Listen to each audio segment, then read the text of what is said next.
Step into the darkness where reality blurs and nightmares come alive.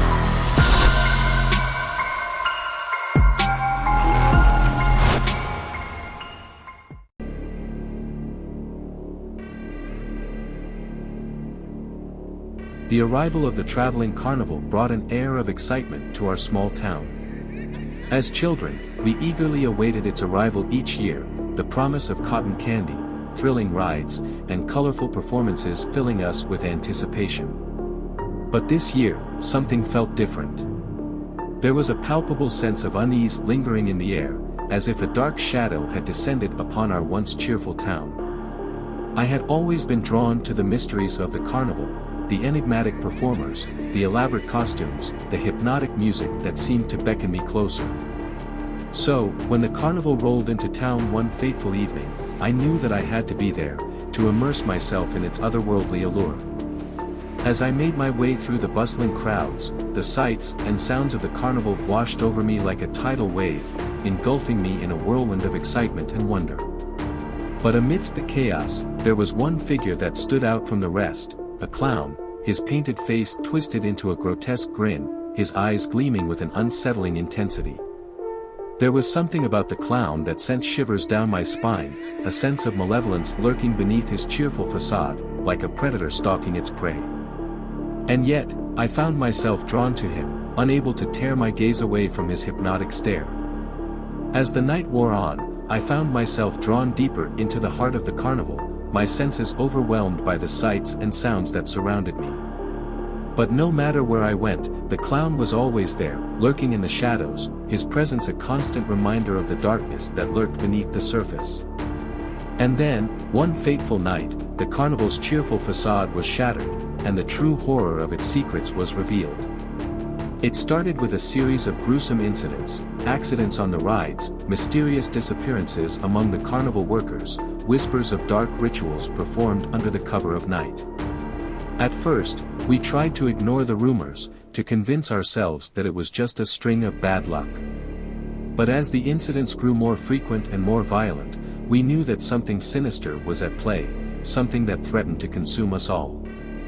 I became obsessed with uncovering the truth behind the carnival's dark secrets, determined to expose the evil that lurked within its midst. But the more I delved into the mysteries of the carnival, the more I realized that some secrets were meant to stay buried, that some horrors were too terrible to comprehend. As the carnival's curse tightened its grip on our town, I found myself drawn into a desperate struggle for survival, a battle against forces beyond my comprehension. And in the end, as the carnival vanished into the night, leaving nothing but death and destruction in its wake, I knew that the darkness had won. Now, as I look back on those fateful nights, I can still hear the haunting strains of the carnival's music echoing in my ears, a constant reminder of the horrors that lurk just beyond the edge of our reality. And I know that no matter how hard I try to escape, the carnival's curse will always haunt me, a shadow that will follow me to the ends of the earth. As weeks turned into months, the town's once vibrant atmosphere became tinged with fear and suspicion. People whispered in hushed tones about the strange occurrences that had plagued the carnival, tales of mysterious disappearances and unexplained deaths that sent shivers down the spines of even the bravest souls. Despite the growing unease, I couldn't shake the feeling that there was more to the carnival's curse than met the eye. Determined to uncover the truth, I embarked on a journey to unravel the mysteries of its dark past. My quest led me to the archives of the town library, where I pored over ancient newspaper clippings and faded photographs in search of answers. What I discovered sent a chill down my spine, a series of unsolved murders dating back decades, all linked to the carnival and its sinister performers. As I delved deeper into the town's dark history, I uncovered tales of a malevolent presence that had haunted the carnival for generations, a curse that had claimed the lives of countless innocents over the years. But the more I learned, the more questions arose. Who, or what, was behind the curse? And what did they want with our town? Determined to find out, I set out to confront the carnival's enigmatic ringmaster, a mysterious figure rumored to hold the key to unlocking the secrets of its dark past. But as I ventured deeper into the heart of the carnival, I soon realized that I was not alone. Shadows lurked in every corner, whispers echoed through the empty corridors, and the air itself seemed to pulse with an otherworldly energy. And then, I saw him, the clown, his painted face twisted into a sinister grin, his eyes burning with a malevolent light. In that moment, I knew that I had stumbled upon the true source of the carnival's curse, and that I was in far greater danger than I had ever imagined. With a sinking feeling in the pit of my stomach, I realized that I had walked straight into the lion's den, and that escaping would be no easy feat, but I was determined to uncover the truth, no matter the cost.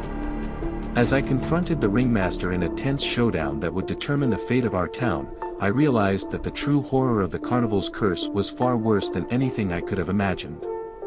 And as the darkness closed in around me, I knew that the battle for our souls was far from over.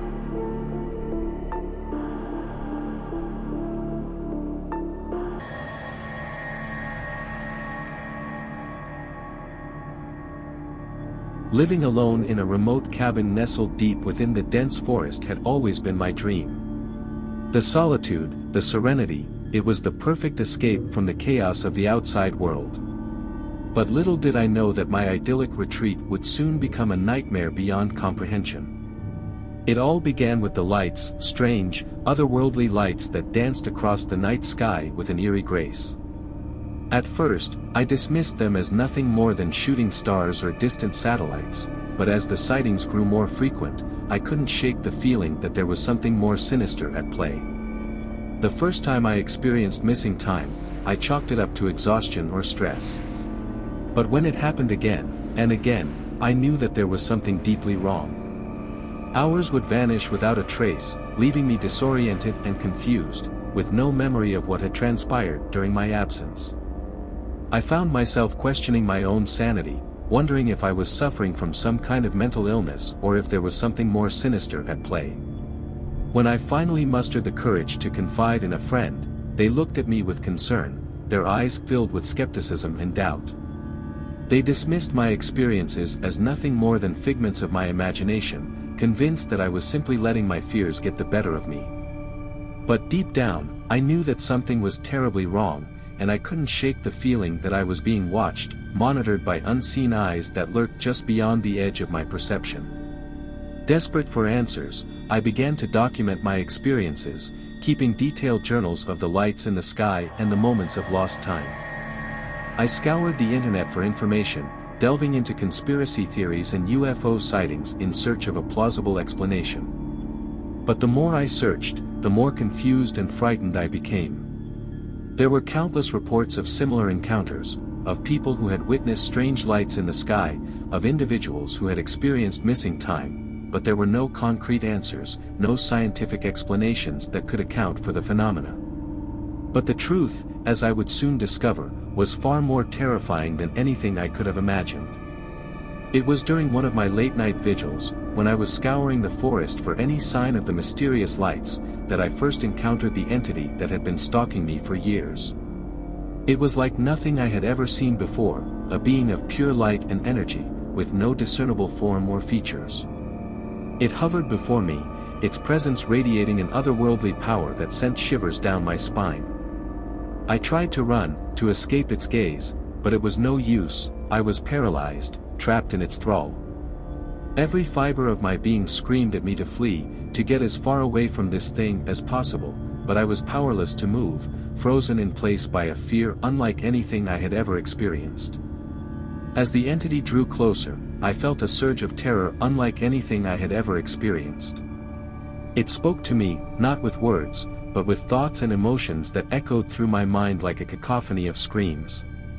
It told me of its plans, of its intentions to take me away to a place beyond the stars, where I would be subjected to unimaginable horrors for all eternity.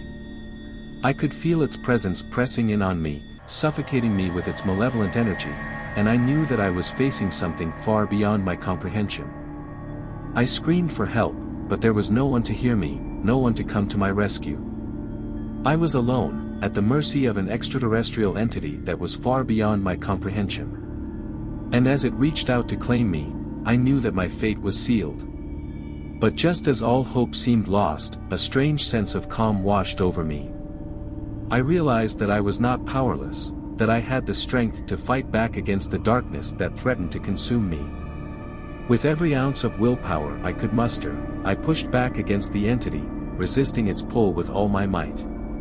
It was as if a fire had been ignited within me, a primal instinct to survive at all costs. And as I fought against the darkness, I felt a glimmer of hope ignite within me, a belief that I could overcome this nightmare and emerge victorious on the other side. But just as all hope seemed lost, a strange sense of calm washed over me. I realized that I was not powerless, that I had the strength to fight back against the darkness that threatened to consume me. With every ounce of willpower I could muster, I pushed back against the entity, resisting its pull with all my might. And then, in a blinding flash of light, it was gone, vanished as quickly as it had appeared, leaving me alone in the darkness once more. But the encounter had changed me, forever altering the course of my life in ways I could never have anticipated. I no longer feel safe in my remote cabin, surrounded by the endless expanse of the forest. The lights still haunt the night sky, and I can't shake the feeling that the entity is still out there, lurking just beyond the edge of my vision, waiting for the perfect moment to strike again. But I refuse to live in fear. I will continue to search for answers, to uncover the truth behind the extraterrestrial terror that has plagued me for so long. And though the road ahead may be dark and treacherous, I will not rest until I have vanquished the darkness and emerged into the light once more.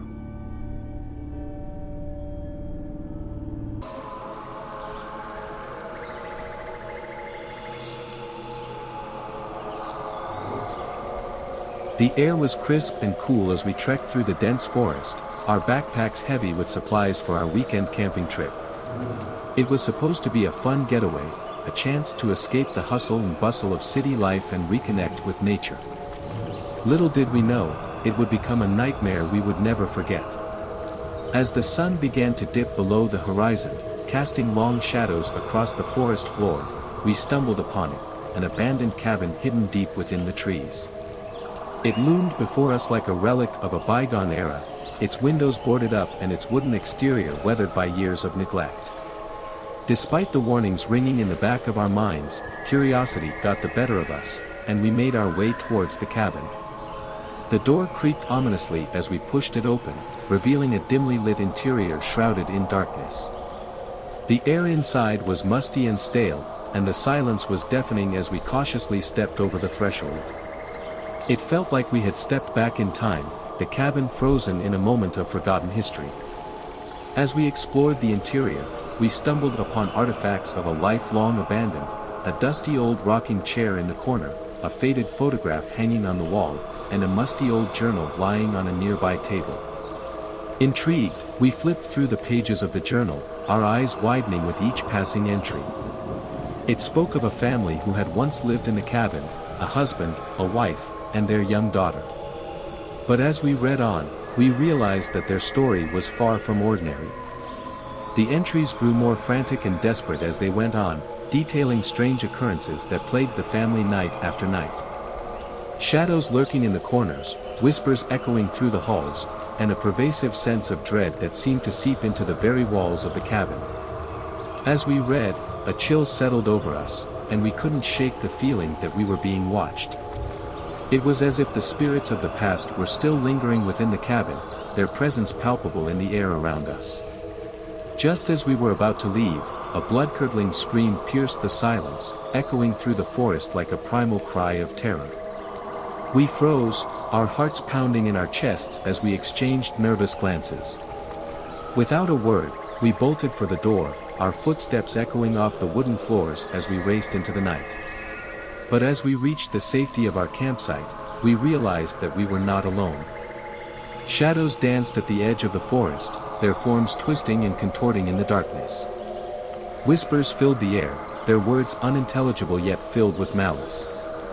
Terrified, we huddled together around a flickering campfire, our eyes wide with fear as we waited for dawn to break.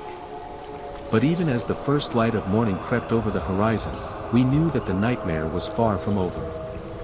For in the depths of the forest, the echoes of the forgotten cabin lingered, a reminder of the darkness that lurked within us all. And as long as we remained in its shadow, we would never be truly safe. As the day wore on, we tried to shake off the events of the previous night, convincing ourselves that it had all been a figment of our imagination.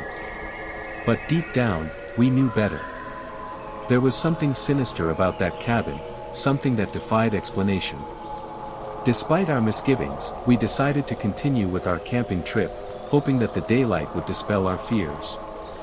But as evening approached and the shadows began to lengthen, a sense of unease settled over us once more. As we sat around the campfire, the crackling flames casting eerie shadows across our faces, we couldn't shake the feeling that we were being watched. Every rustle of the leaves, every snap of a twig, sent shivers down our spines, and we found ourselves constantly glancing over our shoulders, half expecting to see something lurking in the darkness. It wasn't long before the whispers began, a soft, insidious murmur that seemed to emanate from the depths of the forest. At first, we tried to ignore them, convincing ourselves that it was just the wind playing tricks on our ears. But as the voices grew louder, more insistent, we knew that something was terribly wrong. With trembling hands, we packed up our campsite, desperate to escape the forest and the horrors that lurked within. But no matter how fast we ran, it felt like the forest was closing in around us, its twisted branches reaching out like skeletal fingers to drag us down into the darkness. As we stumbled through the underbrush, our hearts pounding in our chests, I caught a glimpse of something out of the corner of my eye, a shadowy figure darting between the trees, its eyes gleaming with a malevolent light. I blinked, and it was gone, leaving me to wonder if I had imagined the whole thing. But as we reached the edge of the forest and emerged into the clearing beyond, I knew that we had not escaped unscathed. The whispers still echoed in my mind, their words a chilling reminder of the horrors we had witnessed in the depths of the forest. As we made our way back to civilization, I couldn't shake the feeling that something had followed us out of the woods, something dark and malevolent, lurking just beyond the edge of sight. And as I glanced back at the forest one last time, I knew that the echoes of the forgotten cabin would haunt me for the rest of my days.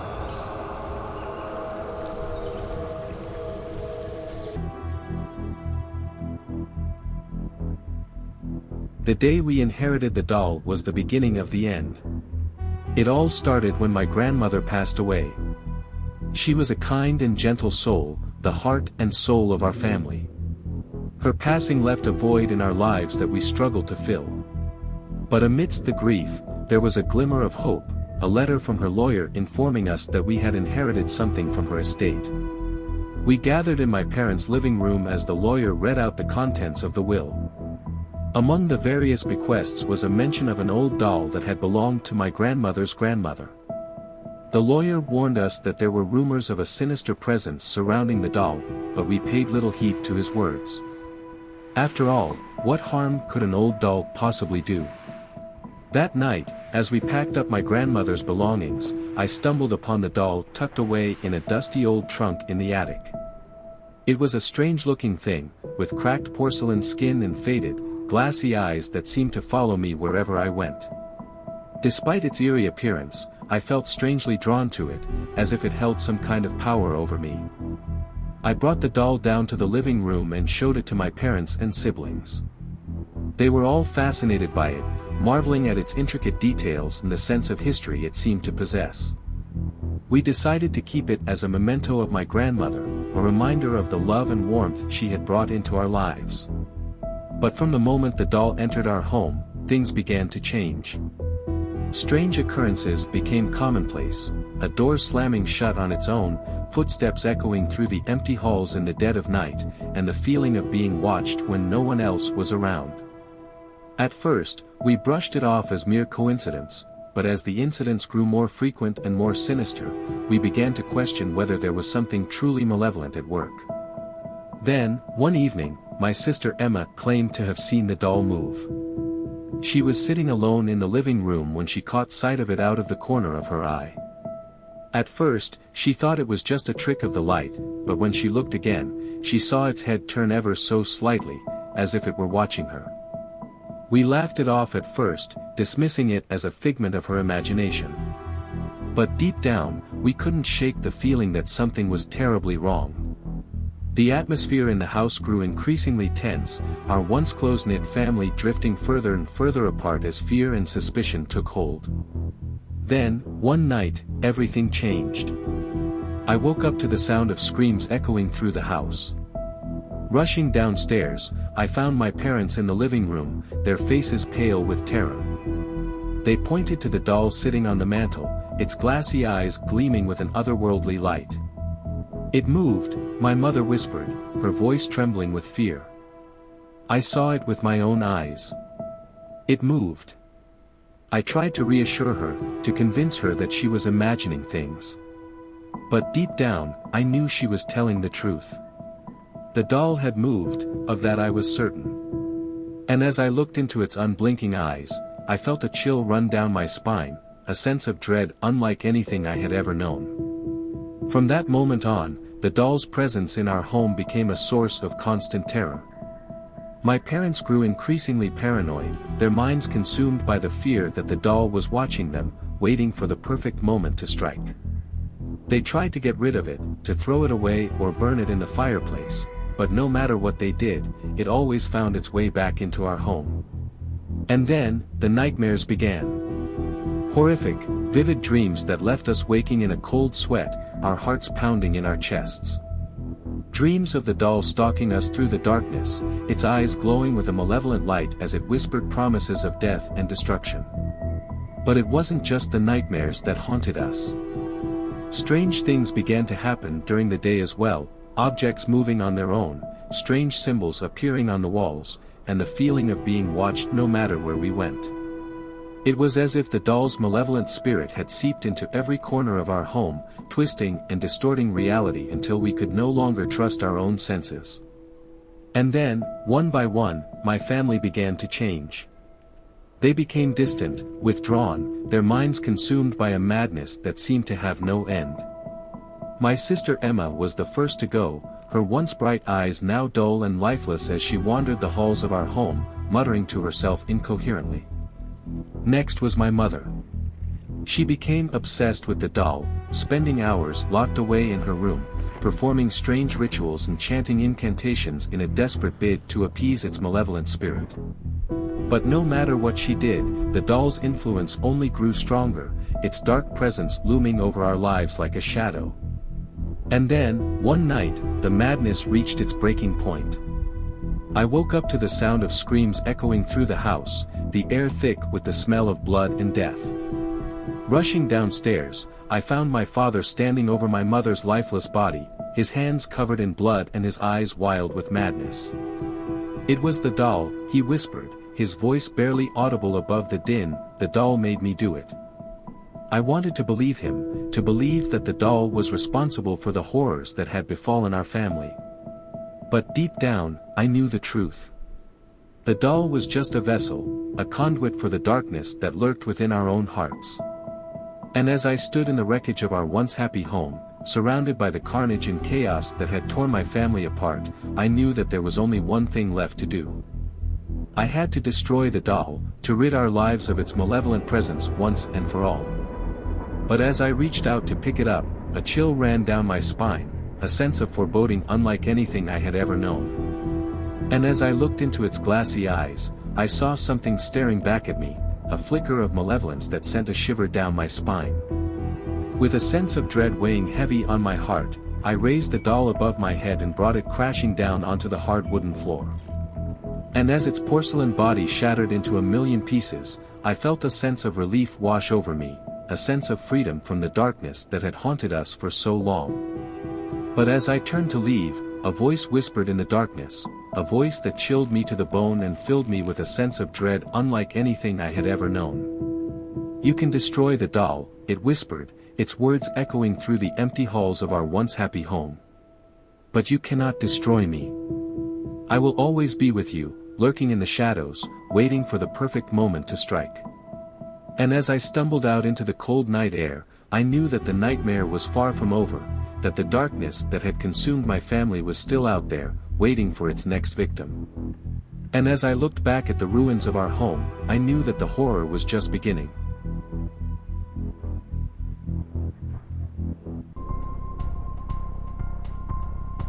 It was a bright, sunny day when my family and I moved into our new home on Maple Street. The neighborhood was quiet and peaceful, the perfect place to raise our children away from the hustle and bustle of the city. But as we settled into our new life, we couldn't shake the feeling that something was off about our next-door neighbor. From the moment we arrived, we noticed that the house next door seemed to be perpetually shrouded in darkness. The windows were always closed and covered with heavy curtains, and we never saw anyone coming or going during the day. It was as if the house itself was hiding from the world, its secrets locked away behind its walls. At first, we dismissed our suspicions as mere paranoia, the result of moving to a new neighborhood and feeling out of place.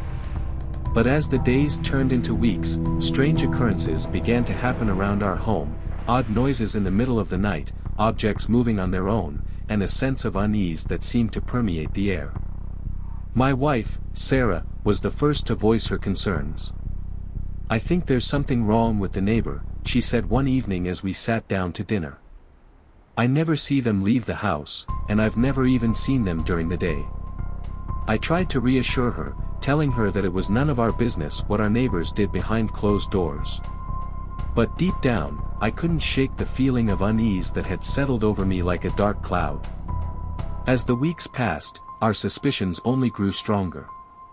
We tried to ignore the strange happenings around our home, but it was impossible to ignore the feeling that we were being watched, that something sinister was lurking just beyond our sight.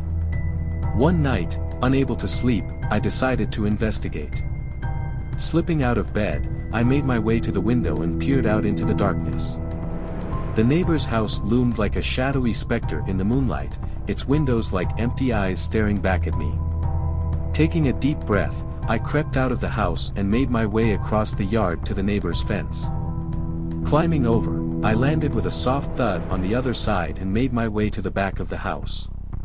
The back door was unlocked, and I hesitated for a moment before pushing it open and stepping inside. The air was thick and musty, and I could hear the faint sound of something moving in the darkness. I made my way through the house, my heart pounding in my chest with every step. The rooms were empty and devoid of life, the furniture covered with dust and cobwebs. But as I reached the basement door, I heard a sound that froze me in my tracks, a low, guttural growl that sent a shiver down my spine. Summoning all of my courage, I opened the door and descended into the darkness below. What I found there would haunt me for the rest of my days. The basement was like something out of a nightmare, a twisted maze of corridors and chambers, each one more horrifying than the last. And at the center of it all stood the neighbor, their eyes glowing with a malevolent light as they beckoned me closer. I tried to run, to escape the horror that surrounded me, but it was too late.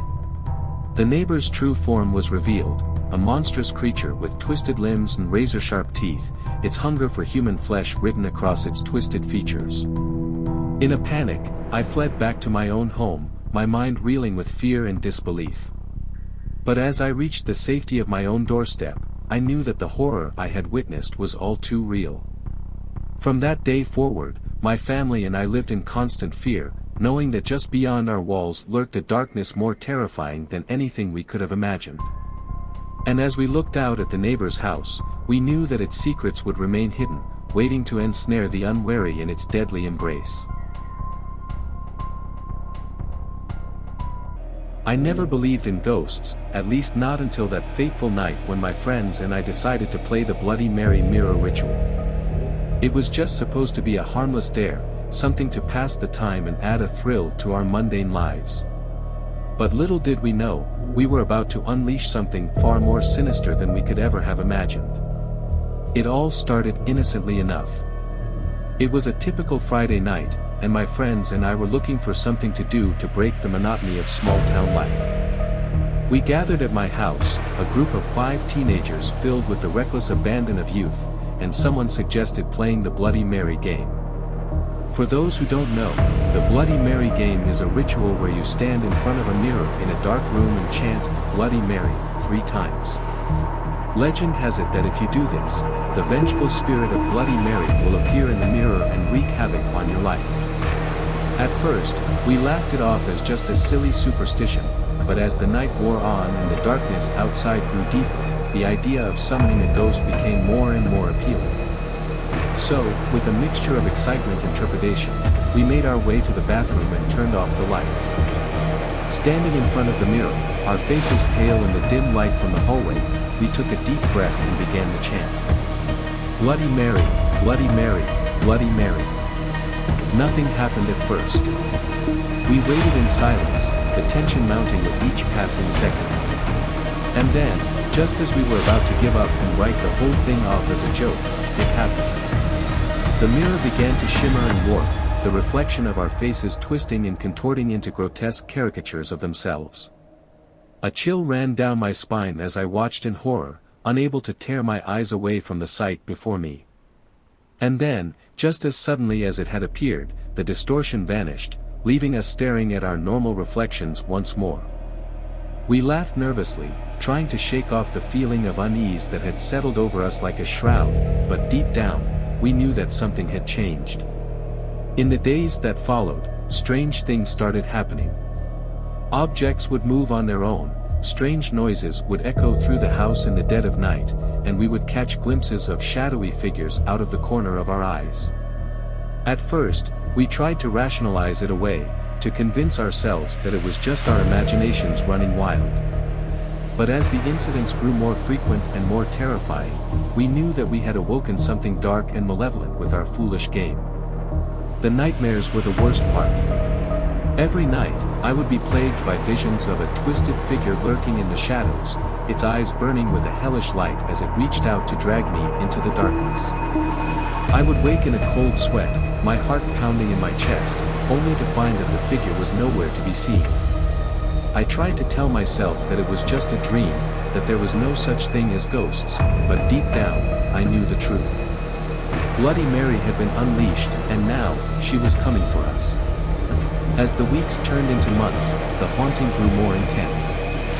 We tried everything to rid ourselves of the spirit, smudging the house with sage, reciting prayers of protection, even calling in a priest to perform an exorcism, but nothing seemed to work. And then, one night, as I lay in bed, paralyzed with fear, I heard a voice whispering my name, a voice that chilled me to the bone with its cold, otherworldly tone. I turned to see Bloody Mary standing at the foot of my bed, her eyes burning with a fiery intensity as she reached out to me with clawed hands. I screamed and scrambled to escape, but it was no use. She had me in her grasp, and there was nowhere to run. I don't remember much of what happened next, only flashes of pain and terror as Bloody Mary dragged me into the darkness, her laughter echoing in my ears as I was consumed by the void. And now, as I sit here in the depths of the underworld, tormented by the spirits of the damned, I can't help but wonder, was it worth it? Was the thrill of summoning a ghost worth the price of my eternal soul? I suppose I'll never know. But one thing is certain, never underestimate the power of the supernatural, for once you open that door, there's no telling what horrors lie on the other side.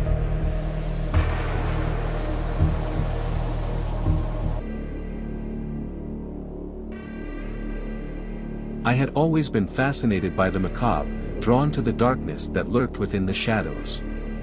So, when I stumbled upon an antique trunk filled with old clown memorabilia at a local estate sale, I knew that I had to have it.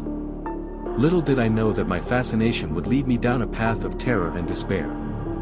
The trunk itself was unassuming, its faded wood and tarnished brass clasps hinting at the secrets it held within. As I ran my fingers over its weathered surface, a chill ran down my spine, but I brushed it off as mere excitement at the prospect of adding such a unique piece to my collection. I eagerly paid the asking price and loaded the trunk into my car, the thrill of the purchase coursing through my veins. But as I drove home, a sense of unease settled over me, as if a voice in the back of my mind was warning me of the darkness that lurked within. When I arrived home, I wasted no time in unpacking the trunk and examining its contents. Inside, I found a treasure trove of old clown paraphernalia, creepy porcelain dolls with painted-on smiles, faded photographs of circus performers from a bygone era, and yellowed newspaper clippings detailing the exploits of infamous clowns long since forgotten. As I sifted through the items, a sense of dread crept over me, as if the very air around me had grown heavy with the weight of unseen eyes watching my every move. But still, I pressed on, unable to tear myself away from the sinister allure of the clown's collection. That night, as I lay in bed, I couldn't shake the feeling that something was amiss. Strange noises echoed through the house, whispers carried on the wind, and the shadows seemed to dance with a life of their own. But when I ventured into the living room to investigate, I found nothing out of the ordinary, and I dismissed my fears as mere figments of my imagination. But as the days turned into weeks, the strange occurrences grew more frequent and more sinister. Objects would move of their own accord, strange symbols would appear on the walls overnight, and I would wake in the middle of the night to find myself surrounded by the clown memorabilia, their painted-on smiles mocking me in the darkness. I tried to rationalize the events, to convince myself that there was a logical explanation for what was happening. But deep down, I knew the truth: the clown's collection was cursed, and I was its unwitting victim. Determined to rid myself of the cursed trunk once and for all, I attempted to sell it at a local antique shop. But no matter how hard I tried, I couldn't seem to part with it, as if some unseen force was compelling me to hold on to it, to keep it close at hand. And then, one fateful night, as I lay in bed, the clown's collection came to life before my very eyes. The porcelain dolls danced across the room, their lifeless eyes glowing with an unholy light, while the faded photographs whispered secrets of a past long forgotten. Terrified, I attempted to flee the house, but the doors and windows were sealed shut, as if locked by some unseen force. Trapped within the confines of my own home, I was at the mercy of the sinister presence that lurked within the clown's collection. As the night wore on, the horrors only grew more intense, as if the very fabric of reality was unraveling before my eyes. I watched in horror as the walls of my house warped and twisted, revealing grotesque visions of a world beyond my comprehension. And then, as the first light of dawn broke over the horizon, the clown's collection fell silent once more, its malevolent presence fading into the darkness. But the terror of that night would haunt me for the rest of my days, a constant reminder of the dangers that lurk within the shadows, waiting to consume us all.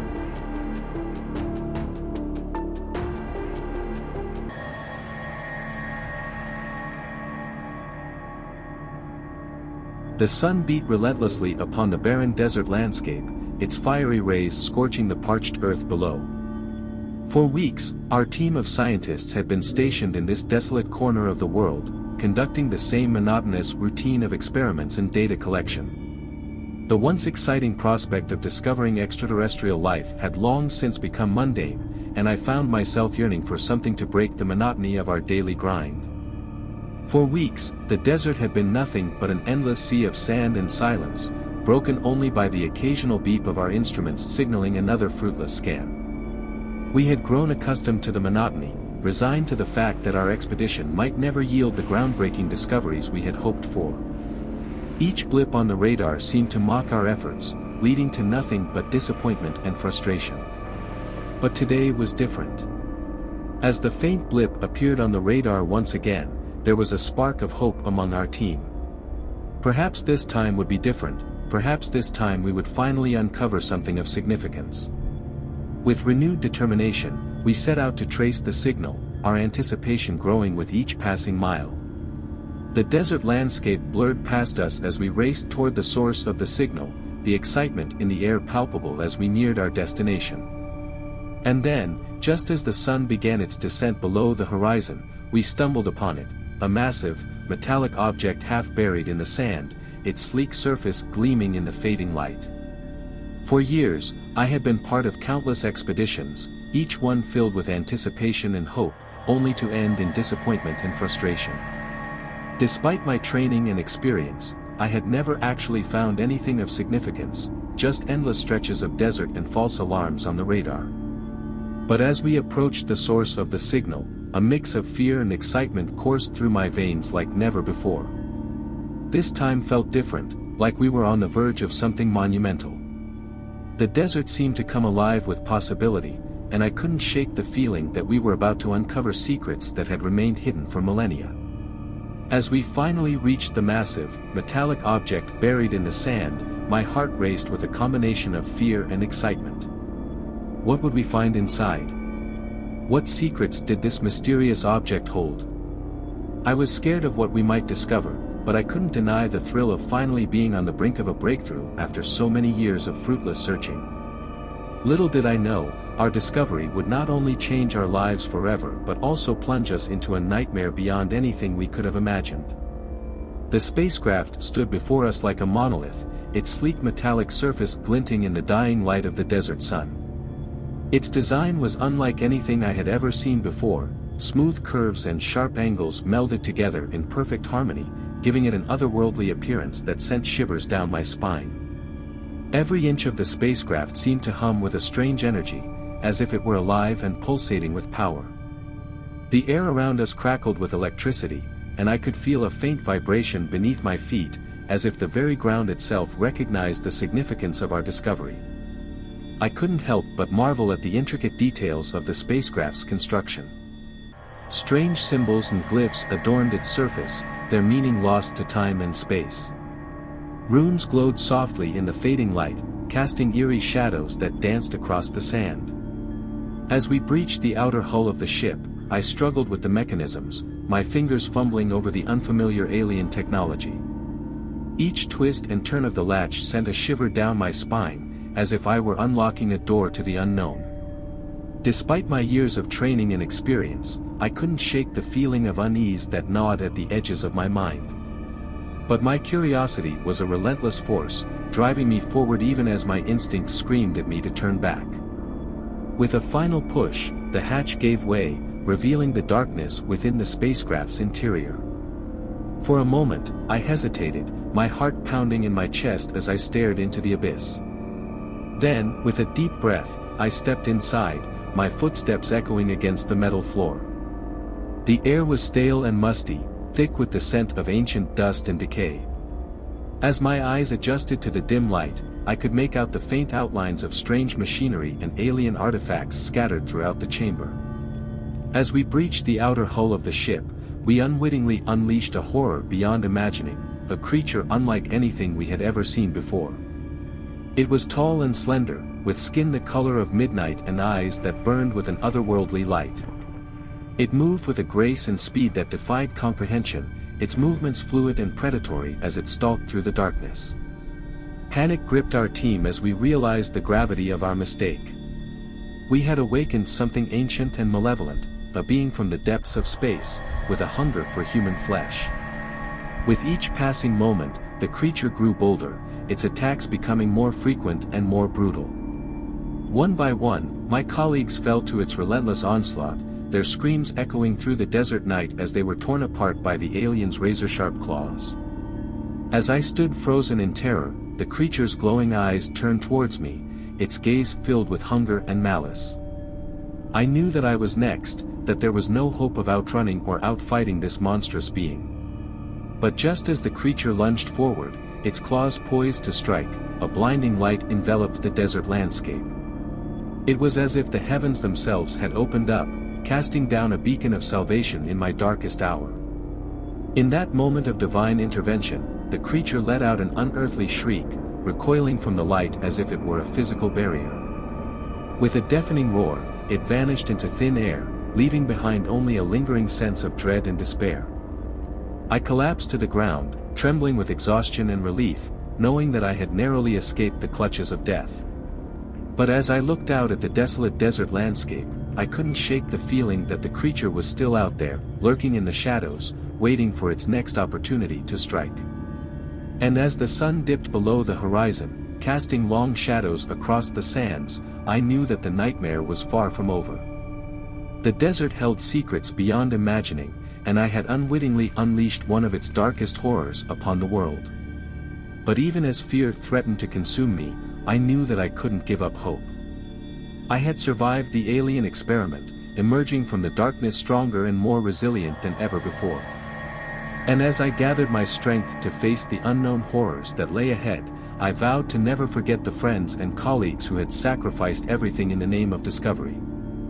For in the end, it was their courage and sacrifice that had saved me from a fate worse than death, and for that, I would be forever grateful. As I lay on the desert floor, gasping for breath and trying to make sense of what had just transpired, the blinding light continued to pulse and shimmer all around me. It was unlike anything I had ever seen before, a radiant glow that seemed to emanate from every direction, bathing the landscape in an ethereal luminance.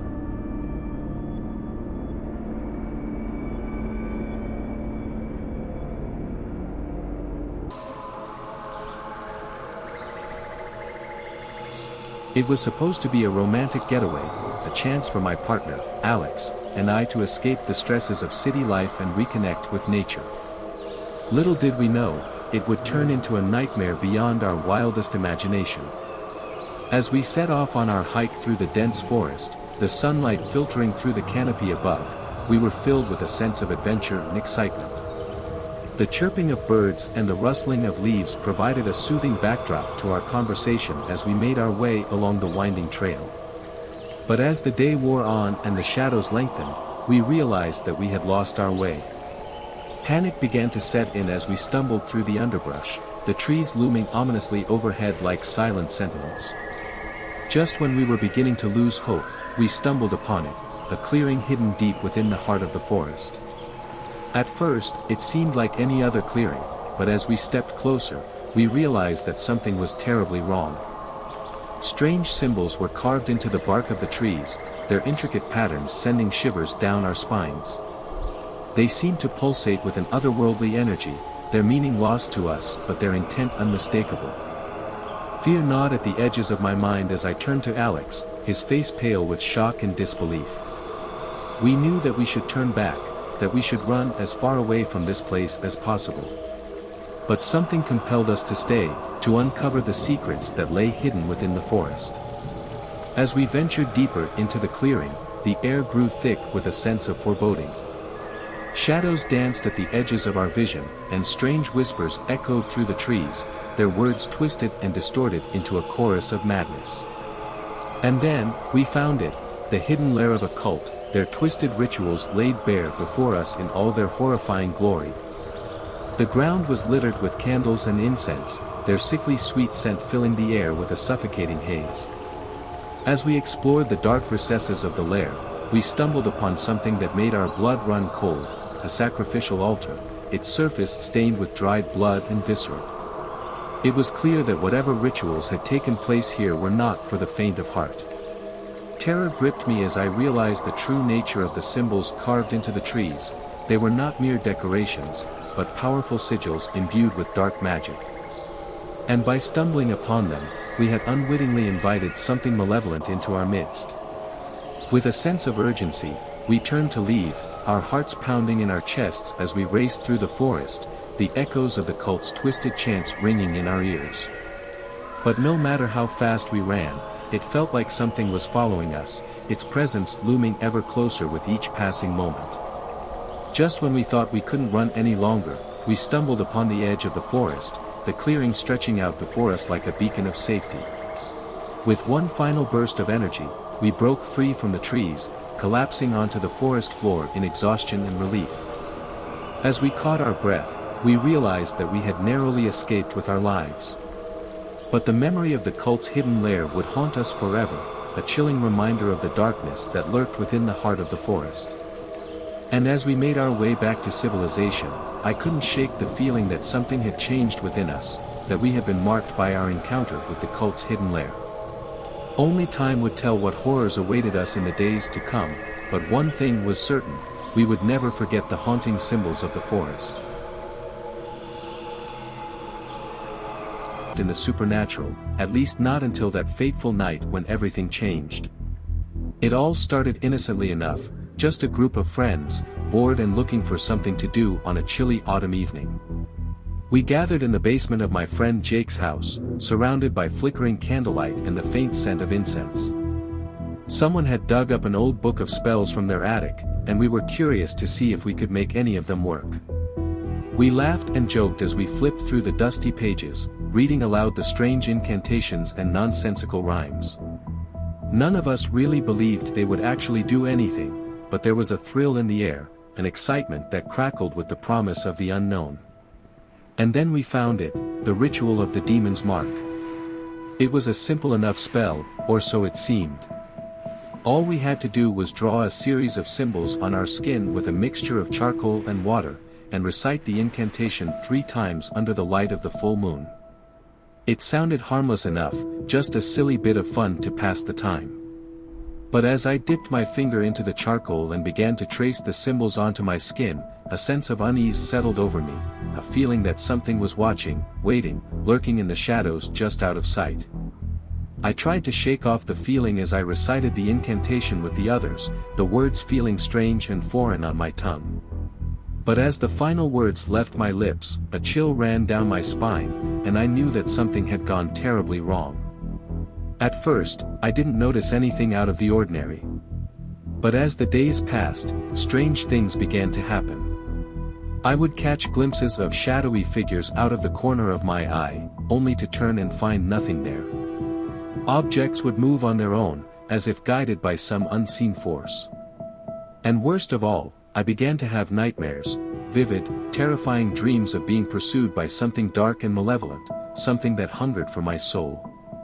But the worst was yet to come. One morning, I woke up to find strange symbols etched into my skin, symbols that glowed with an otherworldly light and pulsed with a sickening energy. They were the same symbols we had drawn during the ritual, but somehow, different, twisted, corrupted.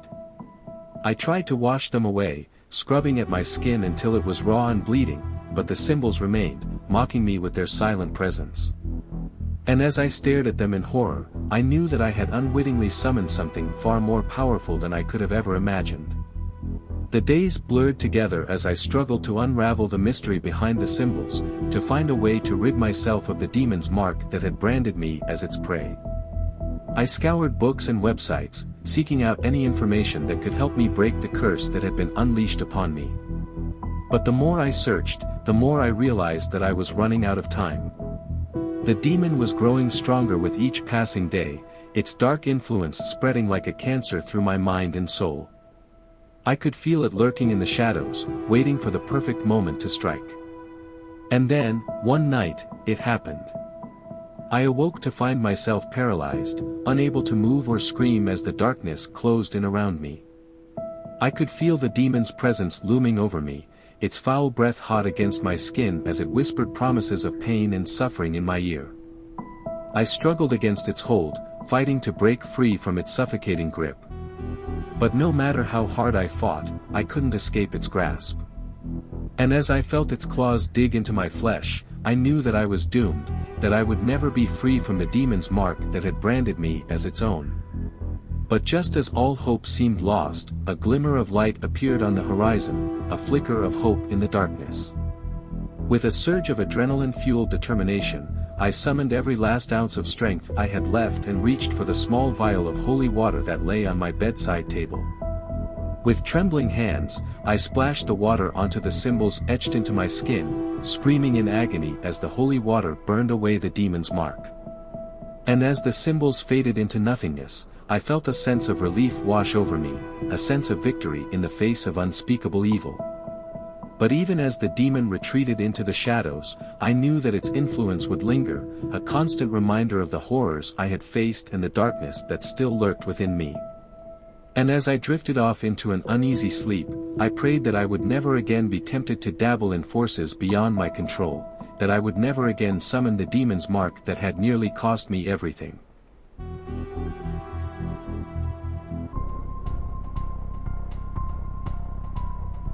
The sun hung low on the horizon, casting long shadows across the quiet suburban street where I lived. As I walked home from school, my gaze was drawn, as it always was, to the abandoned house at the end of the block. It loomed like a dark specter, its windows boarded up and its paint peeling, a stark contrast to the well-kept homes that surrounded it. The house had been vacant for as long as I could remember, a relic of the past that seemed to hold its secrets close. Rumors swirled around it like whispers in the wind, tales of tragedy and despair, of a family torn apart by madness and death. Despite the warnings of my friends and the disapproving glances of the neighbors, I couldn't shake the feeling of curiosity that gnawed at me whenever I passed by. I had always been drawn to mysteries, to the unknown, and there was something about the abandoned house that called out to me, beckoning me to uncover its secrets. One day, unable to resist the pull any longer, I made up my mind to explore the abandoned house on the corner. Sneaking out of my own house under the cover of darkness, I made my way through the overgrown yard and approached the front door with a mixture of trepidation and excitement. The door creaked open on rusted hinges, revealing a dark and musty interior that sent a shiver down my spine. Stepping inside, I was enveloped by shadows that seemed to swallow me whole, the air heavy with the scent of decay. I moved cautiously through the abandoned rooms, my footsteps echoing off the walls like a haunting melody. Furniture lay overturned and covered in dust, cobwebs hung from the ceiling like spectral curtains, and the silence was broken only by the occasional scuttle of unseen creatures. As I ventured deeper into the house, I felt a sense of unease settle over me like a suffocating blanket. It was as if the very walls themselves were watching me, waiting for me to uncover their long-buried secrets. And then, as I reached the top of the stairs and entered the master bedroom, I saw it, a figure standing in the corner, its form shrouded in darkness, its eyes gleaming with a malevolent light. I froze, my heart pounding in my chest as I stared at the apparition before me. It seemed to sway gently in the darkness, its features twisted and contorted into a grotesque parody of humanity. With a trembling hand, I reached out to touch it, to see if it was real or merely a figment of my imagination. But as my fingers brushed against its icy skin, a voice echoed in the depths of my mind, a voice filled with sorrow and rage, a voice that whispered of untold horrors lurking just beyond the veil of reality. I stumbled back in horror, my breath coming in ragged gasps as I fled from the room and out of the abandoned house. The darkness seemed to press in on me from all sides, a suffocating presence that threatened to swallow me whole. When I finally emerged into the light of day, I collapsed on the overgrown lawn, my body trembling with fear and exhaustion. And as I looked back at the abandoned house on the corner, I knew that I had uncovered a darkness more terrifying than I could have ever imagined, a darkness that would haunt me for the rest of my days.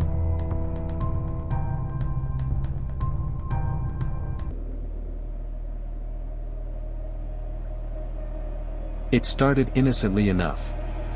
A gentle knock on the door in the dead of night, barely audible over the howling wind outside. I hesitated, glancing nervously at the clock on the wall. It was past midnight, and I wasn't expecting any visitors. Curiosity getting the better of me, I made my way to the door and peered through the peephole, expecting to see a neighbor in need or perhaps a lost traveler seeking shelter from the storm. But what I saw chilled me to the bone. Standing on my doorstep were two children, their faces shrouded in darkness, their eyes nothing but gaping voids of blackness. I recoiled in horror, my heart pounding in my chest as I stumbled backward, struggling to make sense of what I was seeing. I must be dreaming, I thought to myself, pinching my arm in a futile attempt to wake myself up. But the pain was all too real, and when I opened my eyes, the children were still there, their empty gazes fixed on me with an intensity that sent shivers down my spine. "Please," one of them whispered, their voice barely audible over the roar of the storm. "Let us in." I wanted to slam the door shut and pretend that none of this was happening, but something held me back, a nagging sense of guilt, perhaps, or maybe just morbid curiosity. Whatever it was, I found myself reaching for the doorknob, my hand trembling as I prepared to invite the children inside. But before I could act, a sudden sense of dread washed over me, freezing me in place as I realized the gravity of the situation. These children were not what they seemed, and if I let them in, God only knew what horrors would be unleashed upon my home. Summoning every ounce of courage I had left, I took a step back from the door and spoke in a voice that betrayed my fear. "I'm sorry," I said, my words barely more than a whisper. "But I can't help you. You need to leave." For a moment, the children stood silent, their dark eyes boring into mine with an intensity that made my blood run cold. And then, without a word, they turned and vanished into the night, leaving me alone with my thoughts and the lingering sense of unease that hung in the air like a heavy fog. I didn't sleep a wink that night, my mind consumed with thoughts of those children in the darkness that seemed to emanate from their very beings. I tried to tell myself that it was just a trick of the mind, a figment of my imagination brought on by exhaustion and stress, but deep down, I knew better. The next day dawned bright and clear, the storm clouds of the night before nothing more than a distant memory. But despite the sunshine and blue skies, I couldn't shake the feeling of unease that had settled over me like a pall. I tried to go about my day as usual, but everywhere I went, I felt as though I was being watched, by unseen eyes that followed my every move with a sense of malevolence that sent shivers down my spine. As the days turned into weeks, the encounters with the children became more frequent, their empty stares haunting my every waking moment. No matter where I went or what I did, they were always there, lurking in the shadows, waiting for me to let down my guard. I tried to ignore them, to pretend that they didn't exist, but it was no use. The darkness that surrounded them seemed to seep into every aspect of my life, poisoning my thoughts and filling me with a sense of dread that I couldn't shake. And then, one night, as I lay in bed, unable to sleep for fear of what lurked in the darkness beyond my bedroom door, I heard it, the gentle tap-tap-tapping of tiny fingers against the windowpane. I froze, my heart pounding in my chest as I listened to the sound growing louder and louder, until it was all I could hear. With trembling hands, I reached for the curtains and slowly pulled them back, revealing the two children standing outside, their empty eyes fixed on mine with an intensity that made my blood run cold. "Please," they whispered, their voices barely more than a breath on the wind. "Let us in." But this time, I knew better. With a newfound sense of resolve, I shook my head and backed away from the window, refusing to give in to the darkness that threatened to consume me. And as I watched the children fade into the night, their anguished cries echoing in my ears, I knew that I had made the right choice. For I had seen firsthand the true nature of the darkness that lurked within them, and I knew that to let them in would be to invite untold horrors into my home. From that day forward, I lived in fear of the children at the door, never knowing when they would return to torment me once again. But no matter how many times they knocked, no matter how loudly they begged, I refused to give in to their sinister demands, determined to hold fast against the darkness that threatened to consume me. For I knew that to let them in would be to seal my fate, to become ensnared in a web of terror from which there could be no escape. And so, I stood firm against the darkness, a lone beacon of light in a world consumed by shadows, knowing that as long as I refused to let them in, I would remain free from their curse forevermore.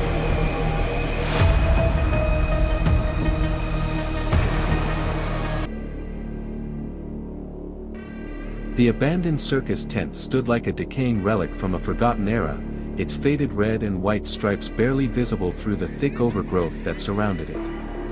For years, it had loomed on the outskirts of town, a dark and foreboding presence that whispered tales of horror and tragedy to all who dared to listen. And yet, despite the warnings and the rumors that swirled around it like a shroud, a group of teenagers had decided to explore its depths, drawn by the promise of adventure and the thrill of the unknown. Little did they know that their curiosity would unleash a terror beyond their wildest nightmares. I was among them, a reluctant participant in their reckless scheme. As we approached the dilapidated tent, a sense of unease settled over me, as if the very air around us crackled with an energy that I couldn't quite place. But I pushed aside my misgivings, unwilling to show weakness in front of my friends. The entrance to the tent yawned open before us, its tattered fabric flapping in the breeze like a beckoning hand. With a nervous glance at one another, we stepped inside, our footsteps echoing off the empty seats and faded canvas walls. The interior of the tent was a maze of shadows and dust, the air thick with the scent of decay and mildew. We moved cautiously through the dimly lit corridors, our senses on high alert for any sign of danger. As we explored further, we stumbled upon remnants of the circus's former glory, a rusted trapeze swing hanging from the ceiling, a cracked and faded poster advertising long-forgotten performances, and a collection of weathered props scattered across the floor. But it was what lay at the heart of the tent that filled us with a sense of dread, a small stage bathed in an eerie blue light, its spotlight casting long shadows that seemed to dance with a life of their own. As we approached the stage, a chill ran down my spine, and I could feel the hairs on the back of my neck standing on end. It was as if we had stumbled upon the epicenter of the tent's dark power, a place where the veil between the living and the dead was at its thinnest. And then, as if on cue, we heard it, the sound of soft laughter echoing through the empty space, followed by the scrape of footsteps on the wooden floorboards. We froze, our hearts pounding in our chests as we strained to see through the darkness. And then, emerging from the shadows, we saw it, a figure clad in tattered clown attire, its face obscured by a grotesque mask painted in garish hues of red and white. It moved with an unnatural grace, its movements fluid and sinuous as it advanced towards us. With a cry of terror, we turned and fled, our footsteps echoing off the walls of the tent as we raced towards the exit. But the laughter pursued us, growing louder and more malevolent with each passing moment, until it seemed to fill the entire space, drowning out all other sound. We burst out of the tent into the cool night air, our chests heaving with exertion as we collapsed on the ground, the sound of our ragged breathing mingling with the distant echo of laughter that still rang in our ears. As we caught our breath and gathered our wits, we knew that we had narrowly escaped a fate worse than death. The haunted circus tent had claimed many victims over the years, and we had come dangerously close to joining their ranks. From that day forward, the abandoned tent remained a forbidden place, a reminder of the horrors that lurked within its walls. And though we tried to put the events of that night behind us, we knew that we would never forget the terror of the haunted circus tent.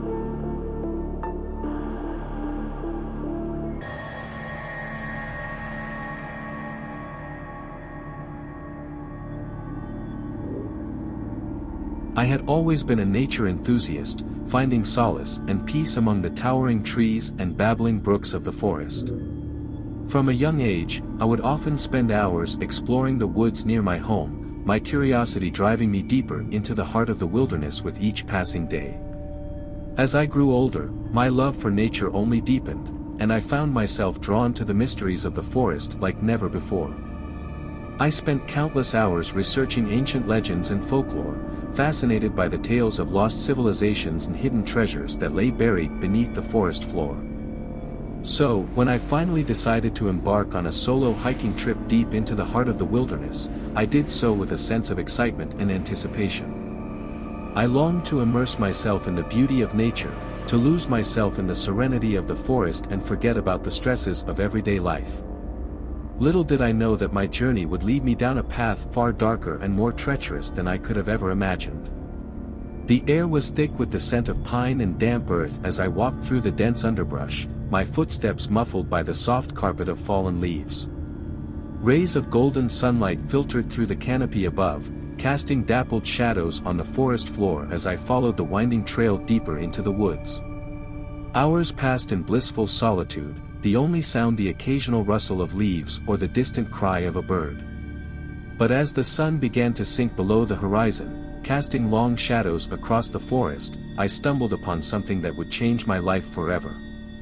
Half buried beneath a tangle of roots and moss, I spotted a glint of metal, a strange, otherworldly artifact that seemed out of place amidst the natural beauty of the forest. Intrigued, I reached out to touch it, my fingers tingling with a strange sensation as they made contact with the cool metal surface. And then, in an instant, everything changed. A surge of power coursed through my body, sending shockwaves of agony shooting through my veins. I tried to pull away, to flee from the source of this unearthly force, but it was as if I were rooted to the spot, unable to tear myself away from the artifact's grip.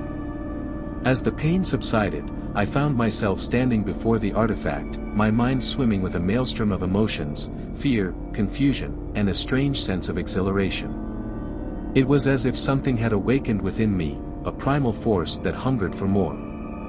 And then, with a deafening crack, the artifact split open, unleashing a blinding burst of light that consumed everything in its path.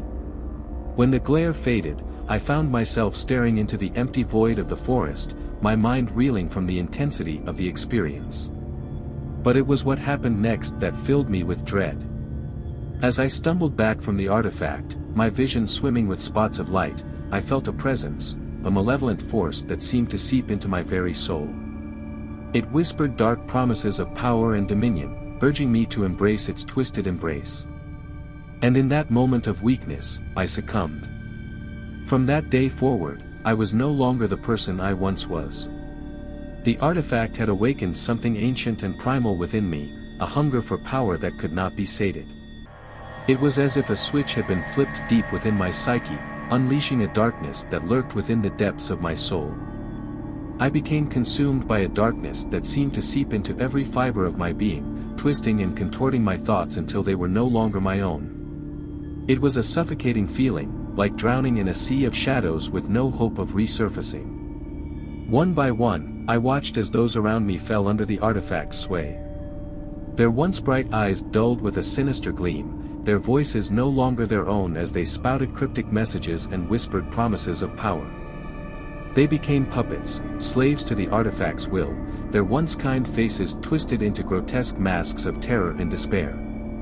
As the forest echoed with their screams, I knew that I was to blame. I had unleashed a force beyond my comprehension, a force that reveled in chaos and destruction. It was a heavy burden to bear, knowing that my actions had led to such suffering and misery.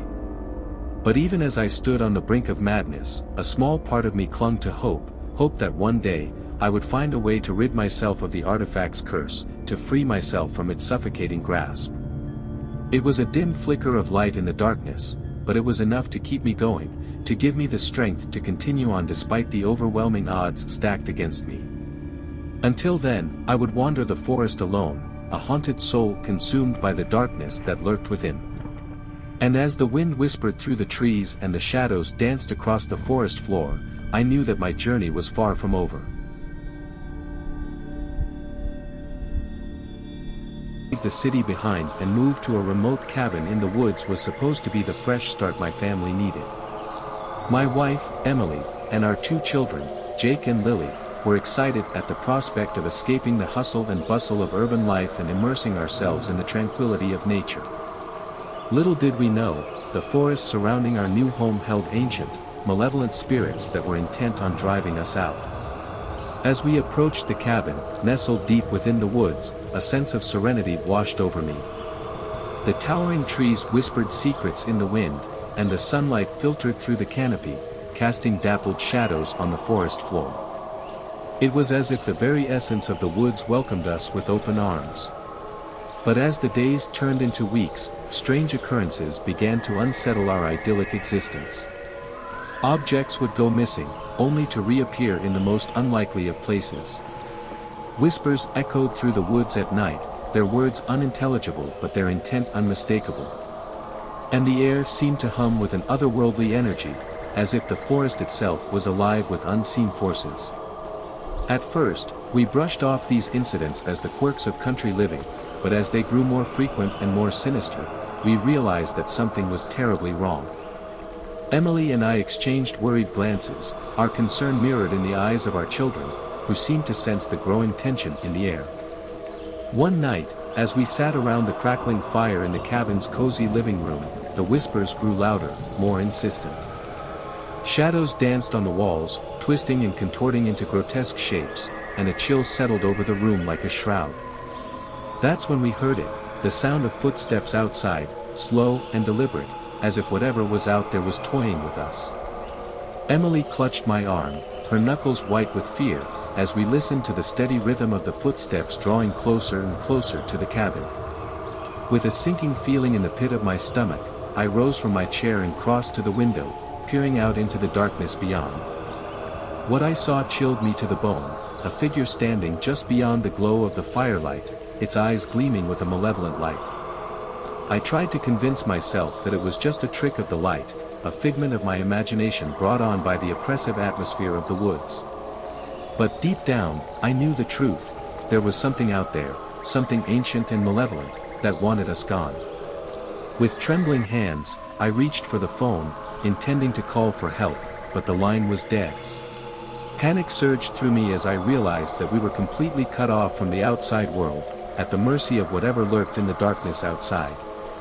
As the night wore on, the whispers grew louder, more frantic, until it felt like they were inside my head, driving me to the brink of madness.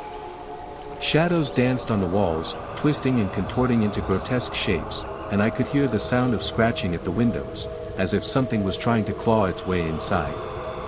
With a sense of dread gnawing at my insides, I knew that we had to leave, to escape the clutches of whatever dark force held sway over the forest. But as I turned to gather my family and make a run for it, I realized that it was already too late.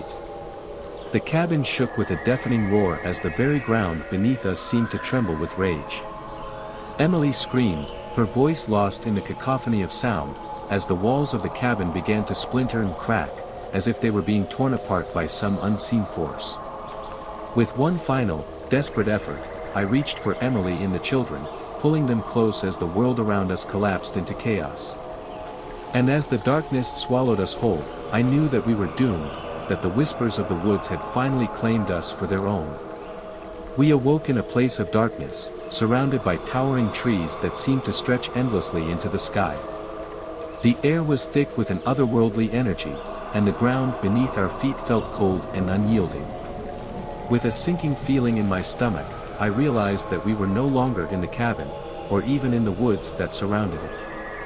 We had been transported to some other realm, a place of nightmares and shadows where the rules of reality no longer applied. I turned to Emily and the children, their faces pale and drawn with fear, and knew that we had to find a way out of this twisted nightmare. But as we ventured deeper into the darkness, we soon realized that we were not alone. Strange creatures lurked in the shadows, their eyes gleaming with a hungry light as they watched our every move. We tried to avoid them, to slip past unnoticed, but it was no use. They seemed to sense our presence, to track us through the darkness with an uncanny precision that sent shivers down my spine. As we pressed on, the whispers grew louder, more insistent, until it felt like they were inside my head, driving me to the brink of madness.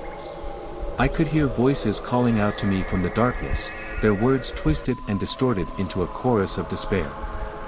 With each passing moment, the air grew colder, heavier, as if some unseen force was trying to crush us beneath its weight. I felt a sense of hopelessness creeping in, threatening to swallow me whole, but I knew that I had to keep going, for Emily, for Jake and Lily, for all of us. And then, just when it felt like we couldn't go on any longer, we stumbled upon a glimmer of light, a faint, flickering glow in the distance that seemed to beckon us closer. With renewed determination, we pressed on, following the light through the darkness with a single-minded purpose. As we drew closer, the light grew brighter, more intense, until it was almost blinding in its brilliance. And then, with a sudden burst of clarity, we realized what it was, the way out, the path back to the world we knew. With a sense of relief washing over me, I reached out and took Emily's hand, pulling her and the children close as we stepped into the light.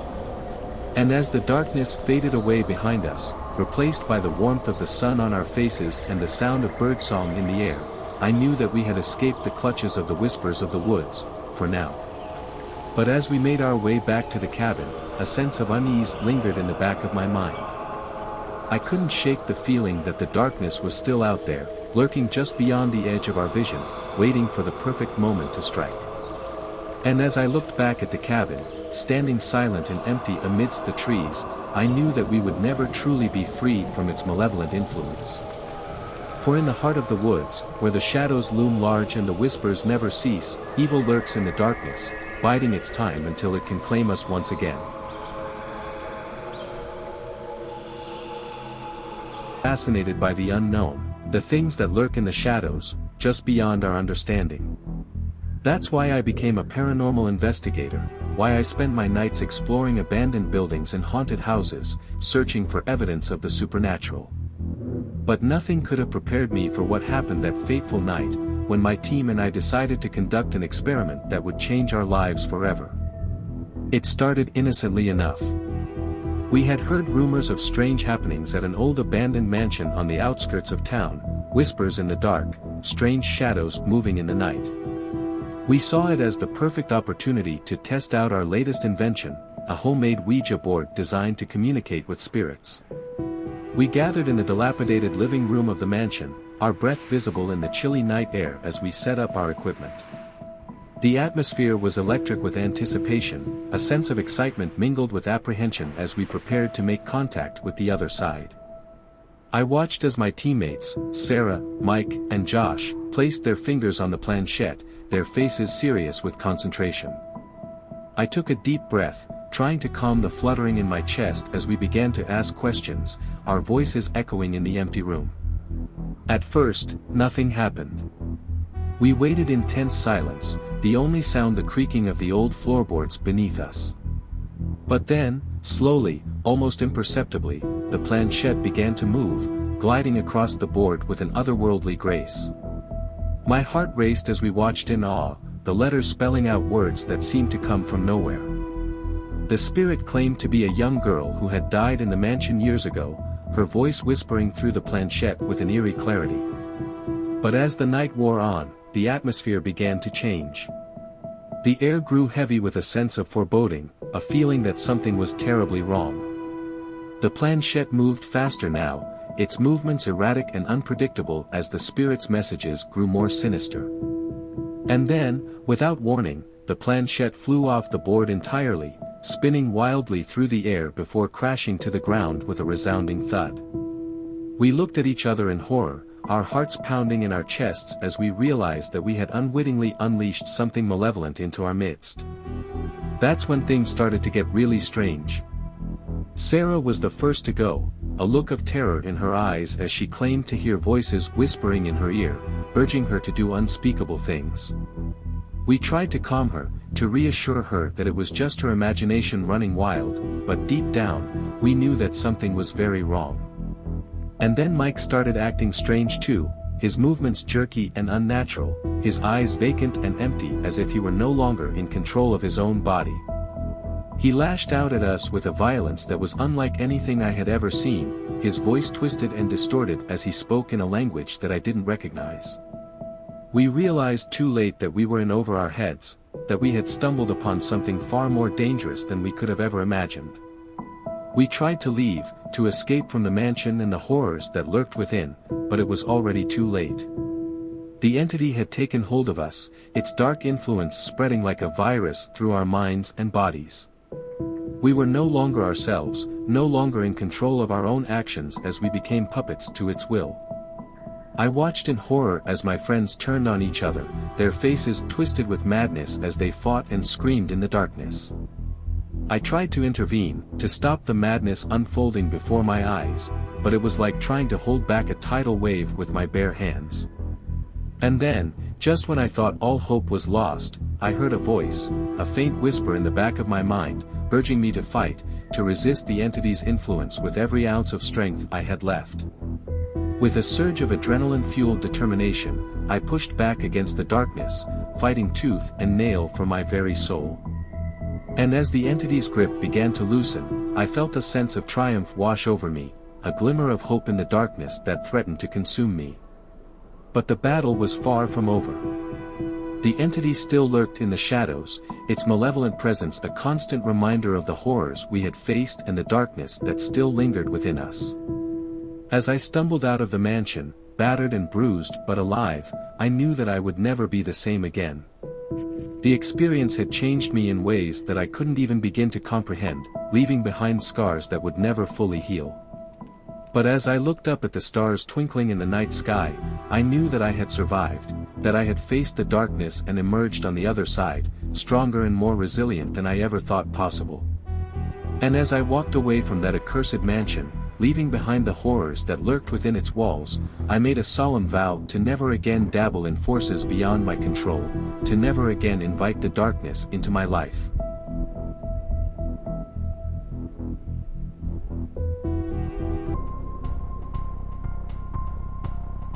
The quaint cottage nestled on the edge of town had seemed like a dream come true, a charming abode with a beautiful garden that stretched out before it like a vibrant tapestry.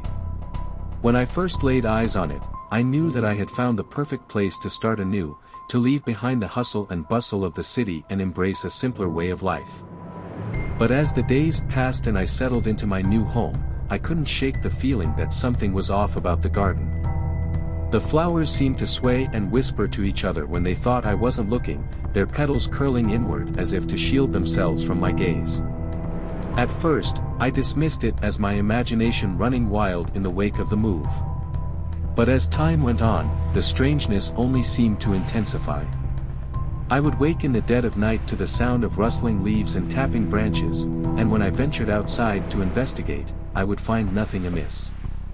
One evening, as I sat on the porch swing sipping tea, I noticed a vine creeping up the side of the house. It was thick and gnarled, its leaves a sickly shade of green that seemed to pulse with a life of its own. I reached out to touch it, but as my fingers brushed against its rough surface, I recoiled in horror. The vine was warm to the touch, almost as if it were alive. From that moment on, I couldn't shake the feeling that the garden was watching me, waiting for the perfect moment to strike. I tried to ignore it, to convince myself that I was simply being paranoid, but deep down, I knew that something was terribly wrong. One night, as I lay in bed listening to the wind howling outside, I heard a soft scratching at the window. At first, I thought it was just a stray branch blown by the wind, but when I opened the curtains, I was met with a chilling sight, a tangle of vines writhing and squirming against the glass, their thorns scraping against the windowpane. I backed away from the window in horror, my heart pounding in my chest as I realized the true nature of the garden that surrounded my home. It was alive, sentient, and it was hungry for something that I couldn't comprehend. As the days turned into weeks, the garden began to encroach upon the house, its vines creeping closer and closer with each passing day. I tried to fight back, to prune and trim the unruly growth, but it was no use. The garden seemed to have a will of its own, and it was determined to consume everything in its path. Desperate for answers, I turned to the local townsfolk, hoping that they could shed some light on the mystery of the garden. But when I mentioned it to them, their faces grew pale, and they exchanged nervous glances with each other. "It's best not to meddle with things you don't understand," they told me cryptically, refusing to say more. But I couldn't simply stand by and watch as the garden swallowed my home whole. I had to take action, to confront whatever malevolent force lurked within its tangled depths. Armed with nothing but a pair of gardening shears and a heart full of determination, I ventured out into the garden, ready to face whatever horrors awaited me. The vines writhed and twisted at my touch, lashing out with thorns that drew blood from my skin, but I pressed on, driven by a fierce determination to uncover the truth. And then, at the heart of the garden, I found it, a pulsating mass of vines and leaves, writhing and squirming in the moonlight. And at its center, nestled among the foliage, was a grotesque, writhing creature, a twisted mockery of plant and animal, its eyes glowing with a malevolent light. I recoiled in horror at the sight, but even as I turned to flee, I knew that it was too late. The garden had claimed me as its own, and there was no escape from its clutches. As I write these words, I can feel the vines creeping closer and closer, their thorns piercing my flesh as they pull me into their suffocating embrace. I know now that the garden was never meant to be a place of beauty and tranquility. It was a trap, a prison for unwary souls like mine. And as I succumb to the darkness that lurks within, I can only hope that my story serves as a warning to others who may stumble upon the garden's sinister secrets. For in the heart of that seemingly idyllic oasis lies a terror beyond imagining, a terror that hungers for the souls of those who dare to tread upon its cursed soil. Evening in late spring when I first heard the whispers of the river. I was on a camping trip with a group of friends, seeking respite from the hustle and bustle of city life. The campsite nestled near the edge of the forest, overlooking a tranquil river that snaked its way through the dense foliage. As night fell and the campfire crackled softly, our conversation turned to local legends and folklore. That's when someone mentioned La Llorona, the weeping woman who haunted the riverbanks, forever searching for her lost children. The story sent a shiver down my spine, but I brushed it off as nothing more than a tale told to scare children into obedience. Little did I know, the echoes of La Llorona's sorrow would soon become all too real. It was nearing midnight when I decided to take a walk along the river, the moon casting an ethereal glow upon the water's surface. The sounds of the forest were a symphony of chirping crickets and rustling leaves, and for a moment, I felt at peace. But as I walked, a sense of unease began to creep over me, like unseen eyes watching from the shadows. I quickened my pace, my heart pounding in my chest as I cast furtive glances over my shoulder, half expecting to see the ghostly figure of La Llorona materialize from the darkness. Suddenly, I heard it, the sound of a woman weeping, her cries echoing through the stillness of the night. My blood ran cold as I realized the source of the sound. It was coming from the river, just ahead of me. Against my better judgment, I followed the sound, my footsteps echoing off the forest floor as I made my way to the water's edge. And there, bathed in the moonlight, I saw her, the ghostly figure of a woman, her face twisted in anguish as tears streamed down her pale cheeks. I froze, unable to tear my eyes away from the specter before me. She was beautiful and ethereal, yet there was a sadness in her eyes that chilled me to the bone. I knew then that I was in the presence of La Llorona herself, and I felt a primal fear grip me like a vice. As I stood there, transfixed by her mournful gaze, I heard her voice, an otherworldly whisper that sent shivers down my spine. "Find my children," she pleaded, her voice like a soft breeze rustling through the trees. "They wander these woods, lost and alone. Help them find their way home." I wanted to run, to flee from this ghostly apparition and never look back. But something compelled me to stay, to listen to her story, to bear witness to her sorrow. She told me of a life filled with love and joy, of a husband who betrayed her and children who were taken from her too soon. She told me of the river, where she had drowned her sorrows and her sins, only to be condemned to wander its banks for all eternity. And as she spoke, I felt a tear slip down my cheek, a tear for the woman who had suffered so much and for the children who had been torn from her arms. But then, her demeanor changed, her eyes narrowing with a sudden intensity that sent a chill down my spine.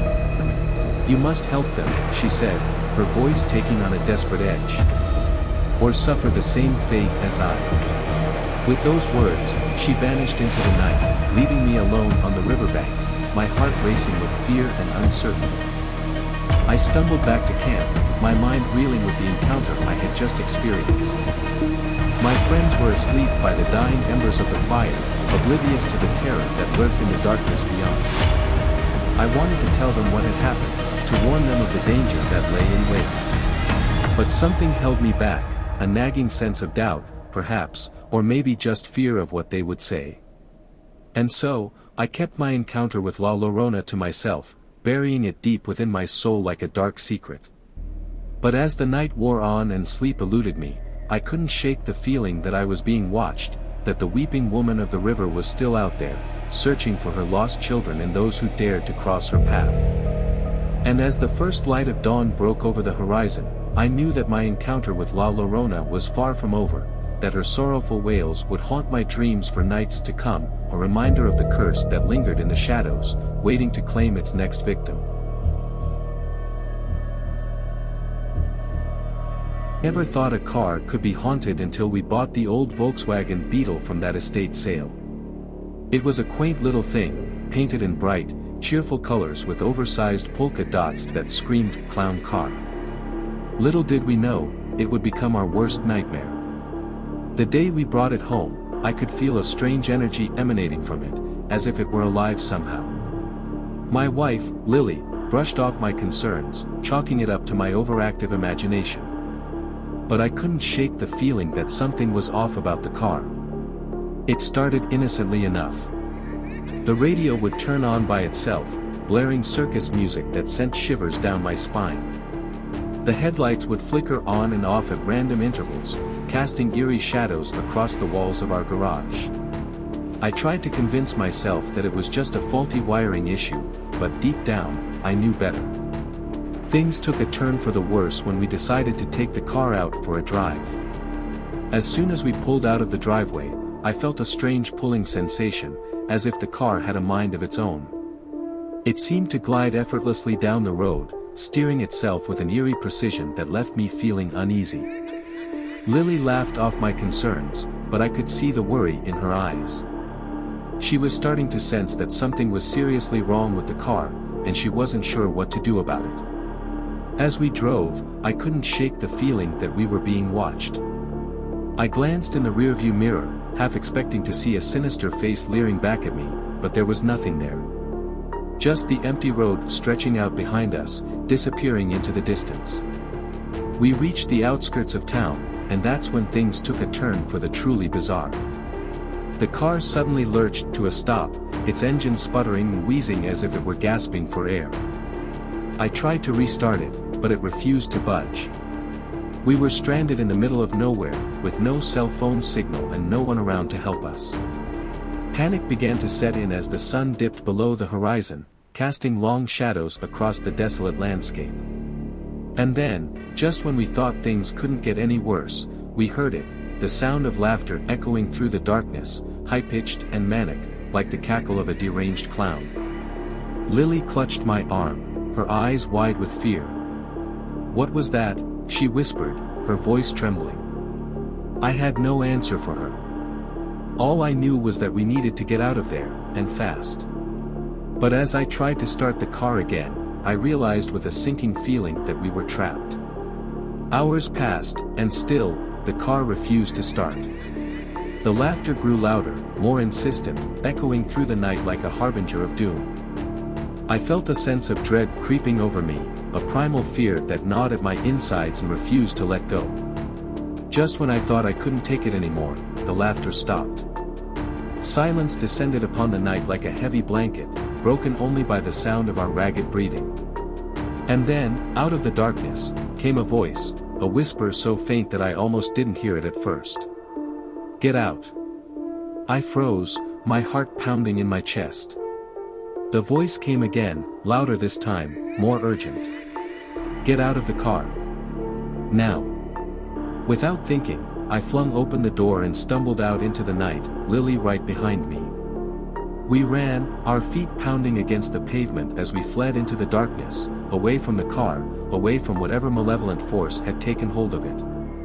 As we reached the safety of a nearby gas station, I glanced back at the car, half expecting to see it lurching towards us, its headlights blazing with unholy light. But it remained still and silent, a silent sentinel in the night. We never spoke of that night again, but the memory of it haunted me for years to come. I couldn't shake the feeling that the car was still out there somewhere, waiting to claim its next victim. And as for the clown car, well, it disappeared without a trace, leaving behind only a trail of fear and uncertainty in its wake.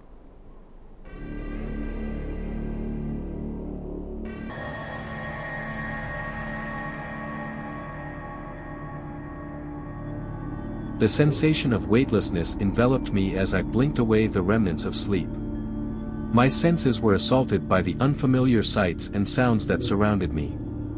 The room was bathed in a dim, eerie light, its metallic surfaces reflecting the glow in a cold, sterile manner.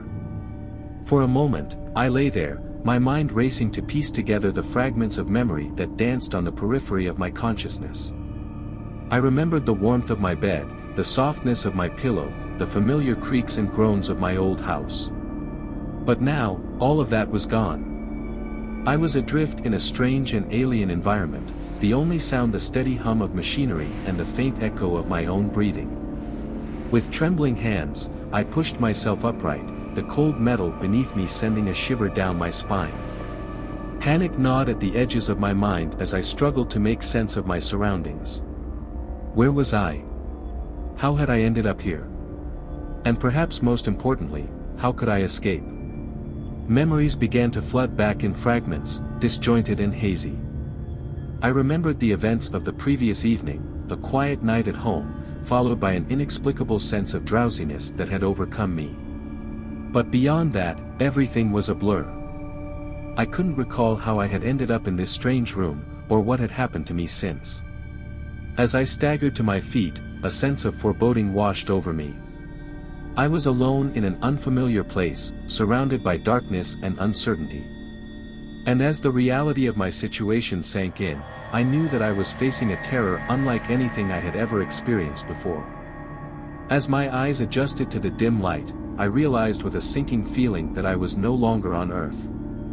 I was aboard an alien spacecraft, trapped in a nightmare beyond my wildest imagination. Heart pounding, I stumbled to my feet, the cold metal floor sending shivers down my spine. Every instinct screamed at me to run, to escape from whatever horrors lurked within the confines of this alien vessel. But as I made my way through the dimly lit corridors, I quickly realized that escape was not an option. The ship was a labyrinth of twisting passages and sealed doors, a maze designed to confound and disorient its prisoners. With each passing moment, the sense of dread that gripped me tightened its icy grip. I could feel eyes watching me from the shadows, unseen and malevolent. I was not alone on this ship, and whatever lurked in the darkness was far from friendly. As I crept through the labyrinthine corridors, I stumbled upon a series of holding cells, each one housing a human captive. They were pale and gaunt, their eyes hollow with despair as they stared blankly at the walls. Some whispered to themselves incoherently, their minds shattered by the horrors they had witnessed. Others simply sat in silence, their spirits broken by the weight of their captivity. I felt a surge of anger and despair at the sight of these poor souls, trapped in a nightmare from which there seemed to be no escape. How many others had been taken against their will, torn from their lives and thrust into this living hell? But as I searched for a way to free them, I realized with a sinking feeling that I was powerless to help. The doors to their cells were sealed shut, impenetrable barriers that defied my attempts to pry them open. With a heavy heart, I continued on, haunted by the knowledge that I was no closer to escaping this nightmare than I had been before. The alien spacecraft seemed to stretch on endlessly, a vast and unfathomable expanse of metal and shadow. As I stumbled through the labyrinthine corridors of the alien spacecraft, every shadow seemed to conceal a new horror, every noise a potential threat. I could feel the weight of their gaze upon me, the alien eyes watching my every move, waiting for the perfect moment to strike. With each passing moment, the sense of dread that had gripped me since awakening on the ship grew stronger, threatening to suffocate me with its oppressive weight. I knew that I was running out of time, that the aliens would not rest until they had captured me once more. But as I rounded a corner and stumbled into a blinding light, I realized that my nightmare was far from over. Before me stood a group of the extraterrestrials, their twisted forms illuminated by the harsh glare of the ship's artificial lighting. I froze, unable to tear my gaze away from their grotesque forms. They moved closer, their movements jerky and unnatural, like marionettes controlled by some unseen puppet master. And then, without warning, they lunged forward, their claws extended and their eyes filled with hunger. I screamed as they descended upon me, their alien voices echoing in my mind as they dragged me back into the darkness. As I struggled against their grasp, I knew that I was doomed.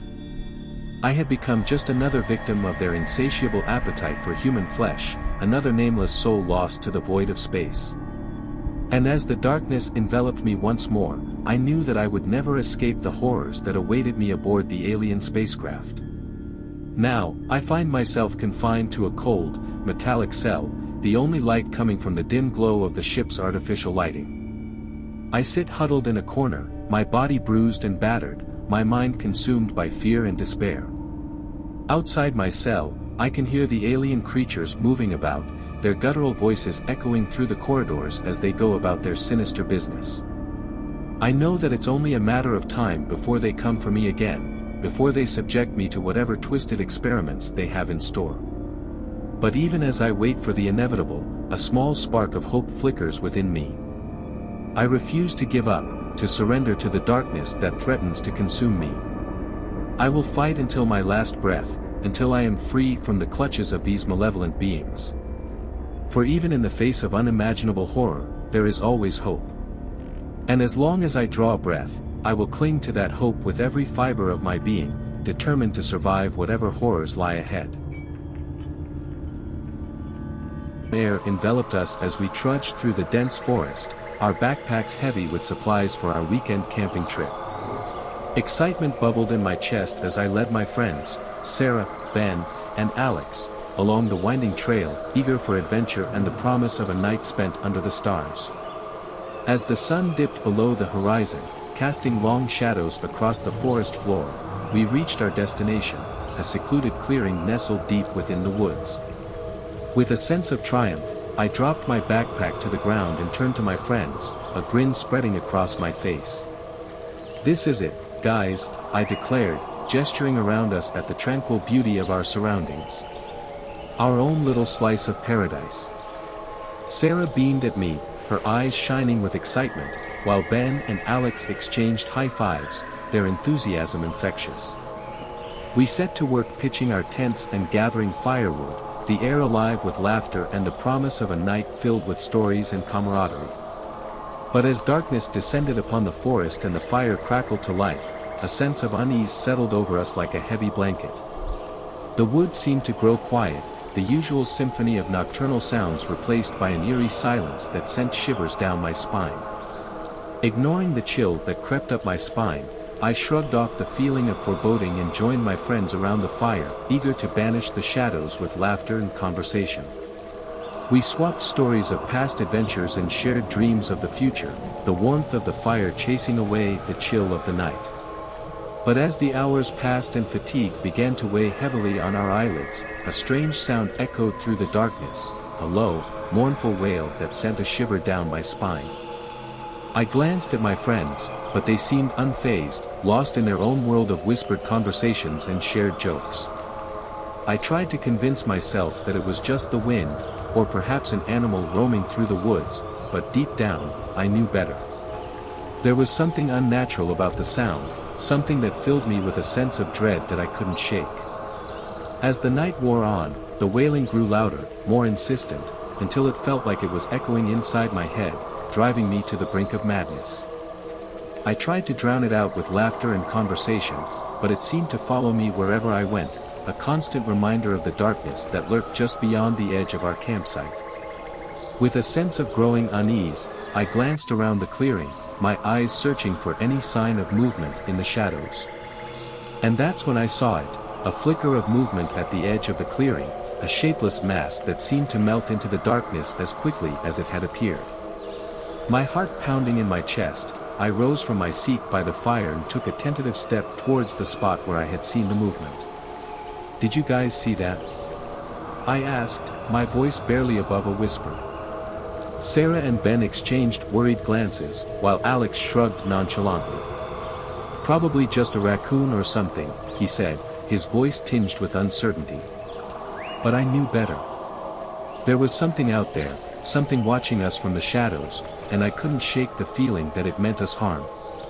As the night wore on, the wailing grew louder, more frantic, until it felt like it was echoing inside my head, driving me to the brink of madness. I tried to drown it out with laughter and conversation, but it seemed to follow me wherever I went, a constant reminder of the darkness that lurked just beyond the edge of our campsite.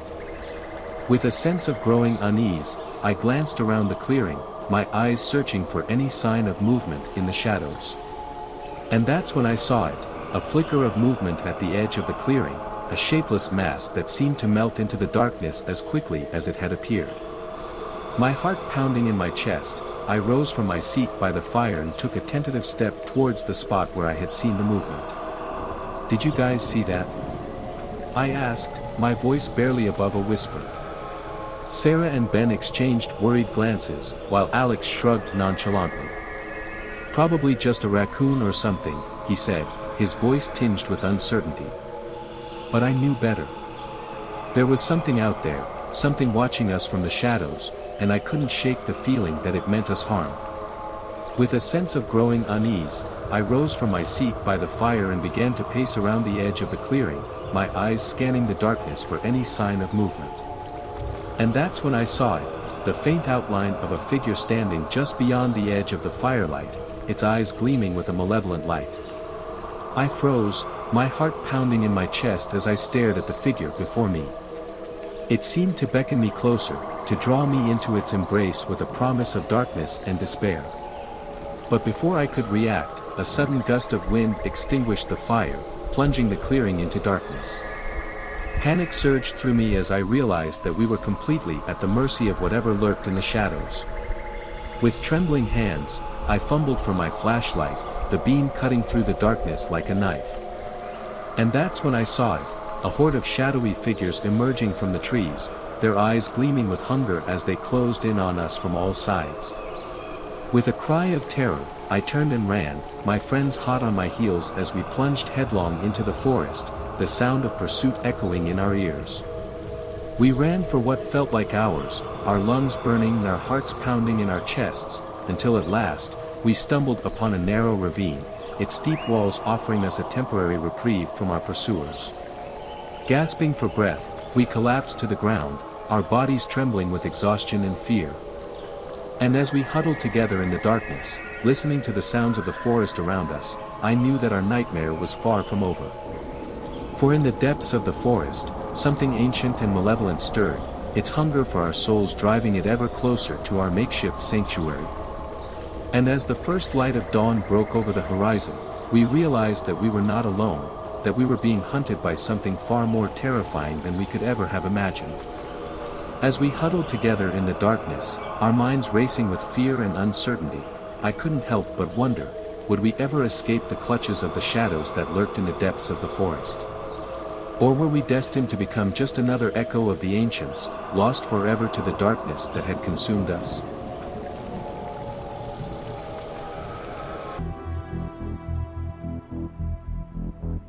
I've always been fascinated by the unknown, the things that lurk in the shadows, just beyond our understanding.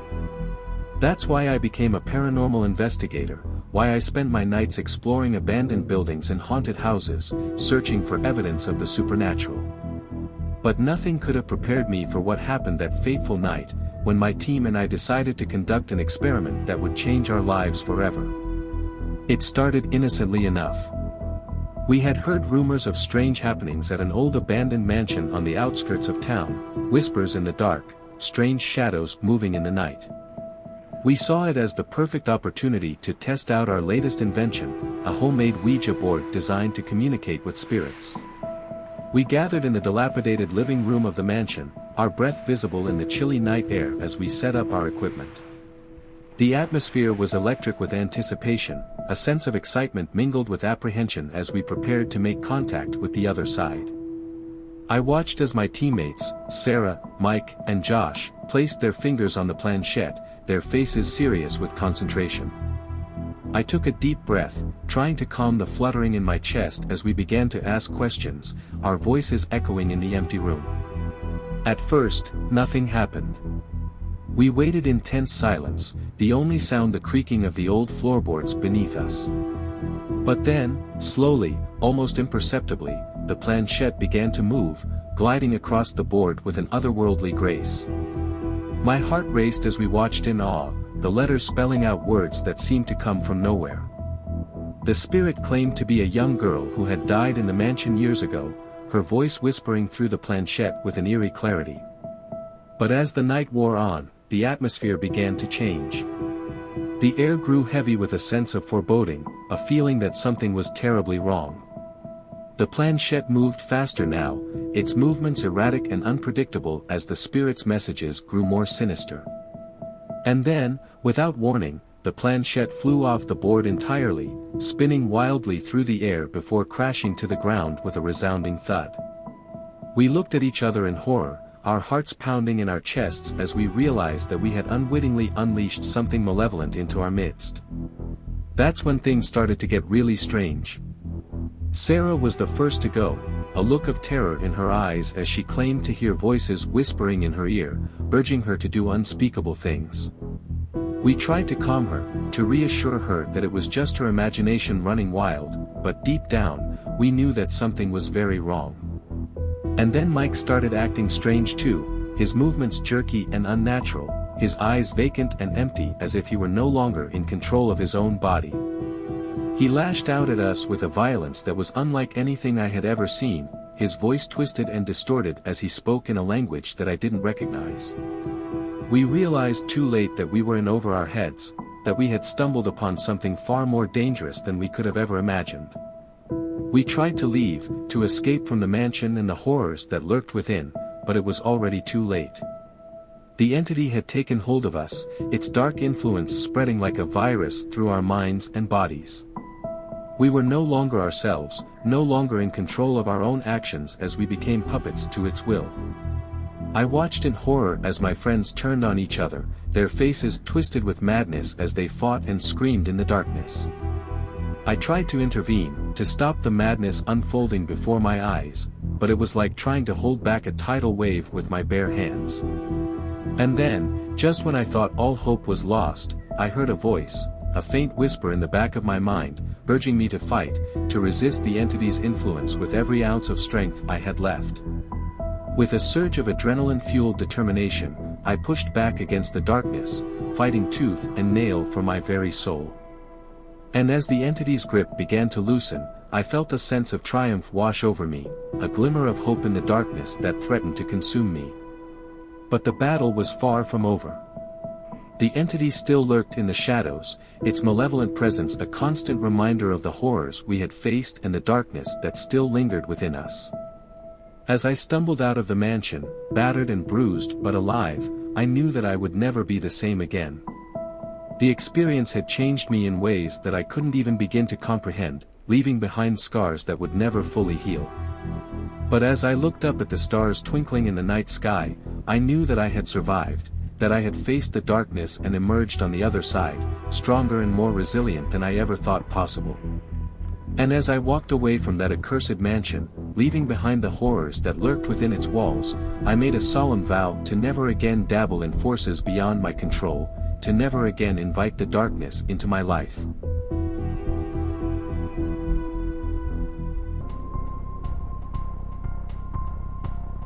From the moment I moved into my new house, I couldn't shake the feeling that something wasn't quite right about the place next door. The house itself seemed perfectly ordinary, a two-story structure with faded paint and overgrown bushes, but there was an air of unease that hung over it like a dark cloud. It started with the sounds, faint whispers drifting through the walls late at night, accompanied by the soft scrape of something moving across the floor. At first, I dismissed it as my imagination playing tricks on me, the natural paranoia that comes with moving to a new neighborhood. But as the days passed and the noises grew louder and more persistent, I couldn't ignore them any longer. Every night, as I lay in bed trying to sleep, I would hear the whispers growing louder, their words indistinct but filled with an unmistakable sense of urgency.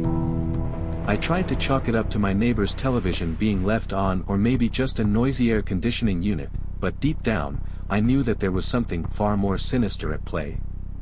One night, unable to bear the uncertainty any longer, I decided to investigate. Slipping out of bed, I crept to the window and peered out into the darkness, my heart pounding in my chest. The house next door sat silent and still, its windows dark and empty. But as I watched, I caught a flicker of movement, a shadow shifting in the moonlight, disappearing into the depths of the house. Determined to uncover the truth, I waited until the cover of darkness before venturing out into the night, careful to avoid any prying eyes. As I approached the neighbor's house, I could feel a sense of foreboding settling over me like a suffocating shroud, but I pressed on, driven by a desperate need to know what lay within. The front door was locked, but a small window on the side of the house had been left slightly ajar. With trembling hands, I pushed it open and slipped inside, my heart hammering in my chest as I stepped into the darkness. The interior of the house was eerily silent, the only sound the soft creaking of floorboards beneath my feet. I crept through the shadows, my senses on high alert, searching for any sign of what might be causing the strange noises. And then, from somewhere deep within the bowels of the house, I heard it, the unmistakable sound of someone crying out in pain, followed by the sickening thud of something heavy hitting the floor. My blood turned to ice in my veins as I realized what I had stumbled upon, the sound of someone being tortured, someone in desperate need of help. Ignoring the voice in my head that screamed at me to flee, I followed the sound, my footsteps echoing through the empty corridors like a death knell. And then, at the end of a long, dark hallway, I found it, a door, slightly ajar, from which the cries of pain seemed to emanate. Summoning every ounce of courage I possessed, I pushed the door open and stepped inside, the stench of decay assaulting my senses as I crossed the threshold. The room beyond was a nightmare come to life, a dimly lit chamber filled with shadows and whispers, the walls lined with arcane symbols and strange, twisted figures. And in the center of it all, bathed in the sickly glow of candlelight, stood my neighbor, a twisted, grotesque figure clad in tattered robes, his eyes burning with a malevolent light. In his hands, he held a writhing figure, a person, bound and gagged, their eyes wide with terror as they struggled against their restraints. And as my gaze met theirs, I realized with a sinking feeling of dread that I knew them, that they were a neighbor, someone I had seen walking their dog or mowing their lawn. But now, they were nothing more than a pawn in this twisted game, a sacrifice to whatever dark forces my neighbor had summoned into our world. Before I could react, my neighbor turned towards me, his lips twisting into a wicked grin as he raised a gnarled finger to his lips, urging me to silence. I stumbled backwards, my mind reeling with shock and horror as I realized the truth. My neighbor was not just a man, but something far more sinister, a servant of darkness who had been hiding in plain sight all along. With a desperate cry, I turned and fled from the house, the sound of my own footsteps echoing in my ears as I raced through the darkness, my heart pounding in my chest. As I burst out into the safety of the street, I knew that I had to warn the others, to tell them what I had seen and heard in the house next door. But deep down, I knew that it was already too late, that the darkness that lurked within those walls was far more powerful than any of us could ever imagine. And as I glanced back at the house, I knew that I would never be able to forget the horrors that I had witnessed within its walls, that the whispers and shadows would haunt me for the rest of my days, a constant reminder of the darkness that lurked just beyond our doorstep. With a whisper, a soft, barely audible murmur that seemed to slither through the trees like a serpent in the dead of night. My friends and I had ventured into the woods on a dare, eager to explore the mysteries that lurked within the dense foliage. Little did we know, we were about to stumble upon something far more sinister than we could ever imagine. As we trudged through the underbrush, the air grew heavy with a sense of foreboding, the darkness of the forest closing in around us like a suffocating shroud. I could feel the weight of unseen eyes upon me, watching, waiting, as if some malevolent force were toying with us from the shadows. We pressed on, our footsteps echoing off the gnarled roots and twisted branches that littered the forest floor. But as we ventured deeper into the woods, a sense of unease settled over us like a thick fog, obscuring our surroundings and heightening our fear. That's when we first heard it, the whispering. At first, it was little more than a faint rustle in the leaves, a soft murmur carried on the wind. But as we listened closer, the whispers grew louder, more insistent, as if beckoning us deeper into the darkness. We followed the sound, our hearts pounding in our chests as we stumbled upon a clearing in the woods. And there, bathed in the dim light of the moon, we saw him, the slender man. He stood before us like a towering shadow, his elongated limbs stretching out into the night like tendrils of darkness. His face was a featureless void, a blank canvas upon which our worst nightmares were painted. I wanted to run, to flee from this abomination and never look back. But something held me in place, a primal fear that rooted me to the spot, rendering me powerless against the terror that gripped my soul. The slender man beckoned to us with a silent gesture, his form swaying gently in the breeze like a specter from another realm. And as we drew closer, I could hear the whispers growing louder, more frantic, as if urging us to heed his call. But just as we were about to succumb to the slender man's sinister embrace, a voice pierced the darkness, a voice filled with anger and despair, a voice that I recognized as my own. "Run!" I screamed, my words echoing through the night as I grabbed my friends and fled into the woods. We ran as if our lives depended on it, the branches clawing at our skin as we stumbled blindly through the darkness. But no matter how fast we ran, the whispers followed us, their words twisting and distorting into a cacophony of madness. I could feel the slender man's presence looming over us like a shadow, his malevolent gaze burning into my soul with every step we took. And then, just when I thought we couldn't go on, we stumbled upon a clearing in the woods, a clearing bathed in the soft light of the moon. We collapsed to the ground, gasping for breath as we stared up at the night sky, our hearts pounding in our chests. But as I looked around, I realized that something was horribly wrong. My friends were gone, their bodies swallowed up by the darkness, leaving me alone in the forest with nothing but the whispers and the haunting gaze of the slender man. I knew then that I was trapped in his domain, a prisoner of the shadows doomed to wander the woods for all eternity. And as the whispers grew louder, more relentless, I knew that my fate was sealed, that I would never escape the haunting of the slender man.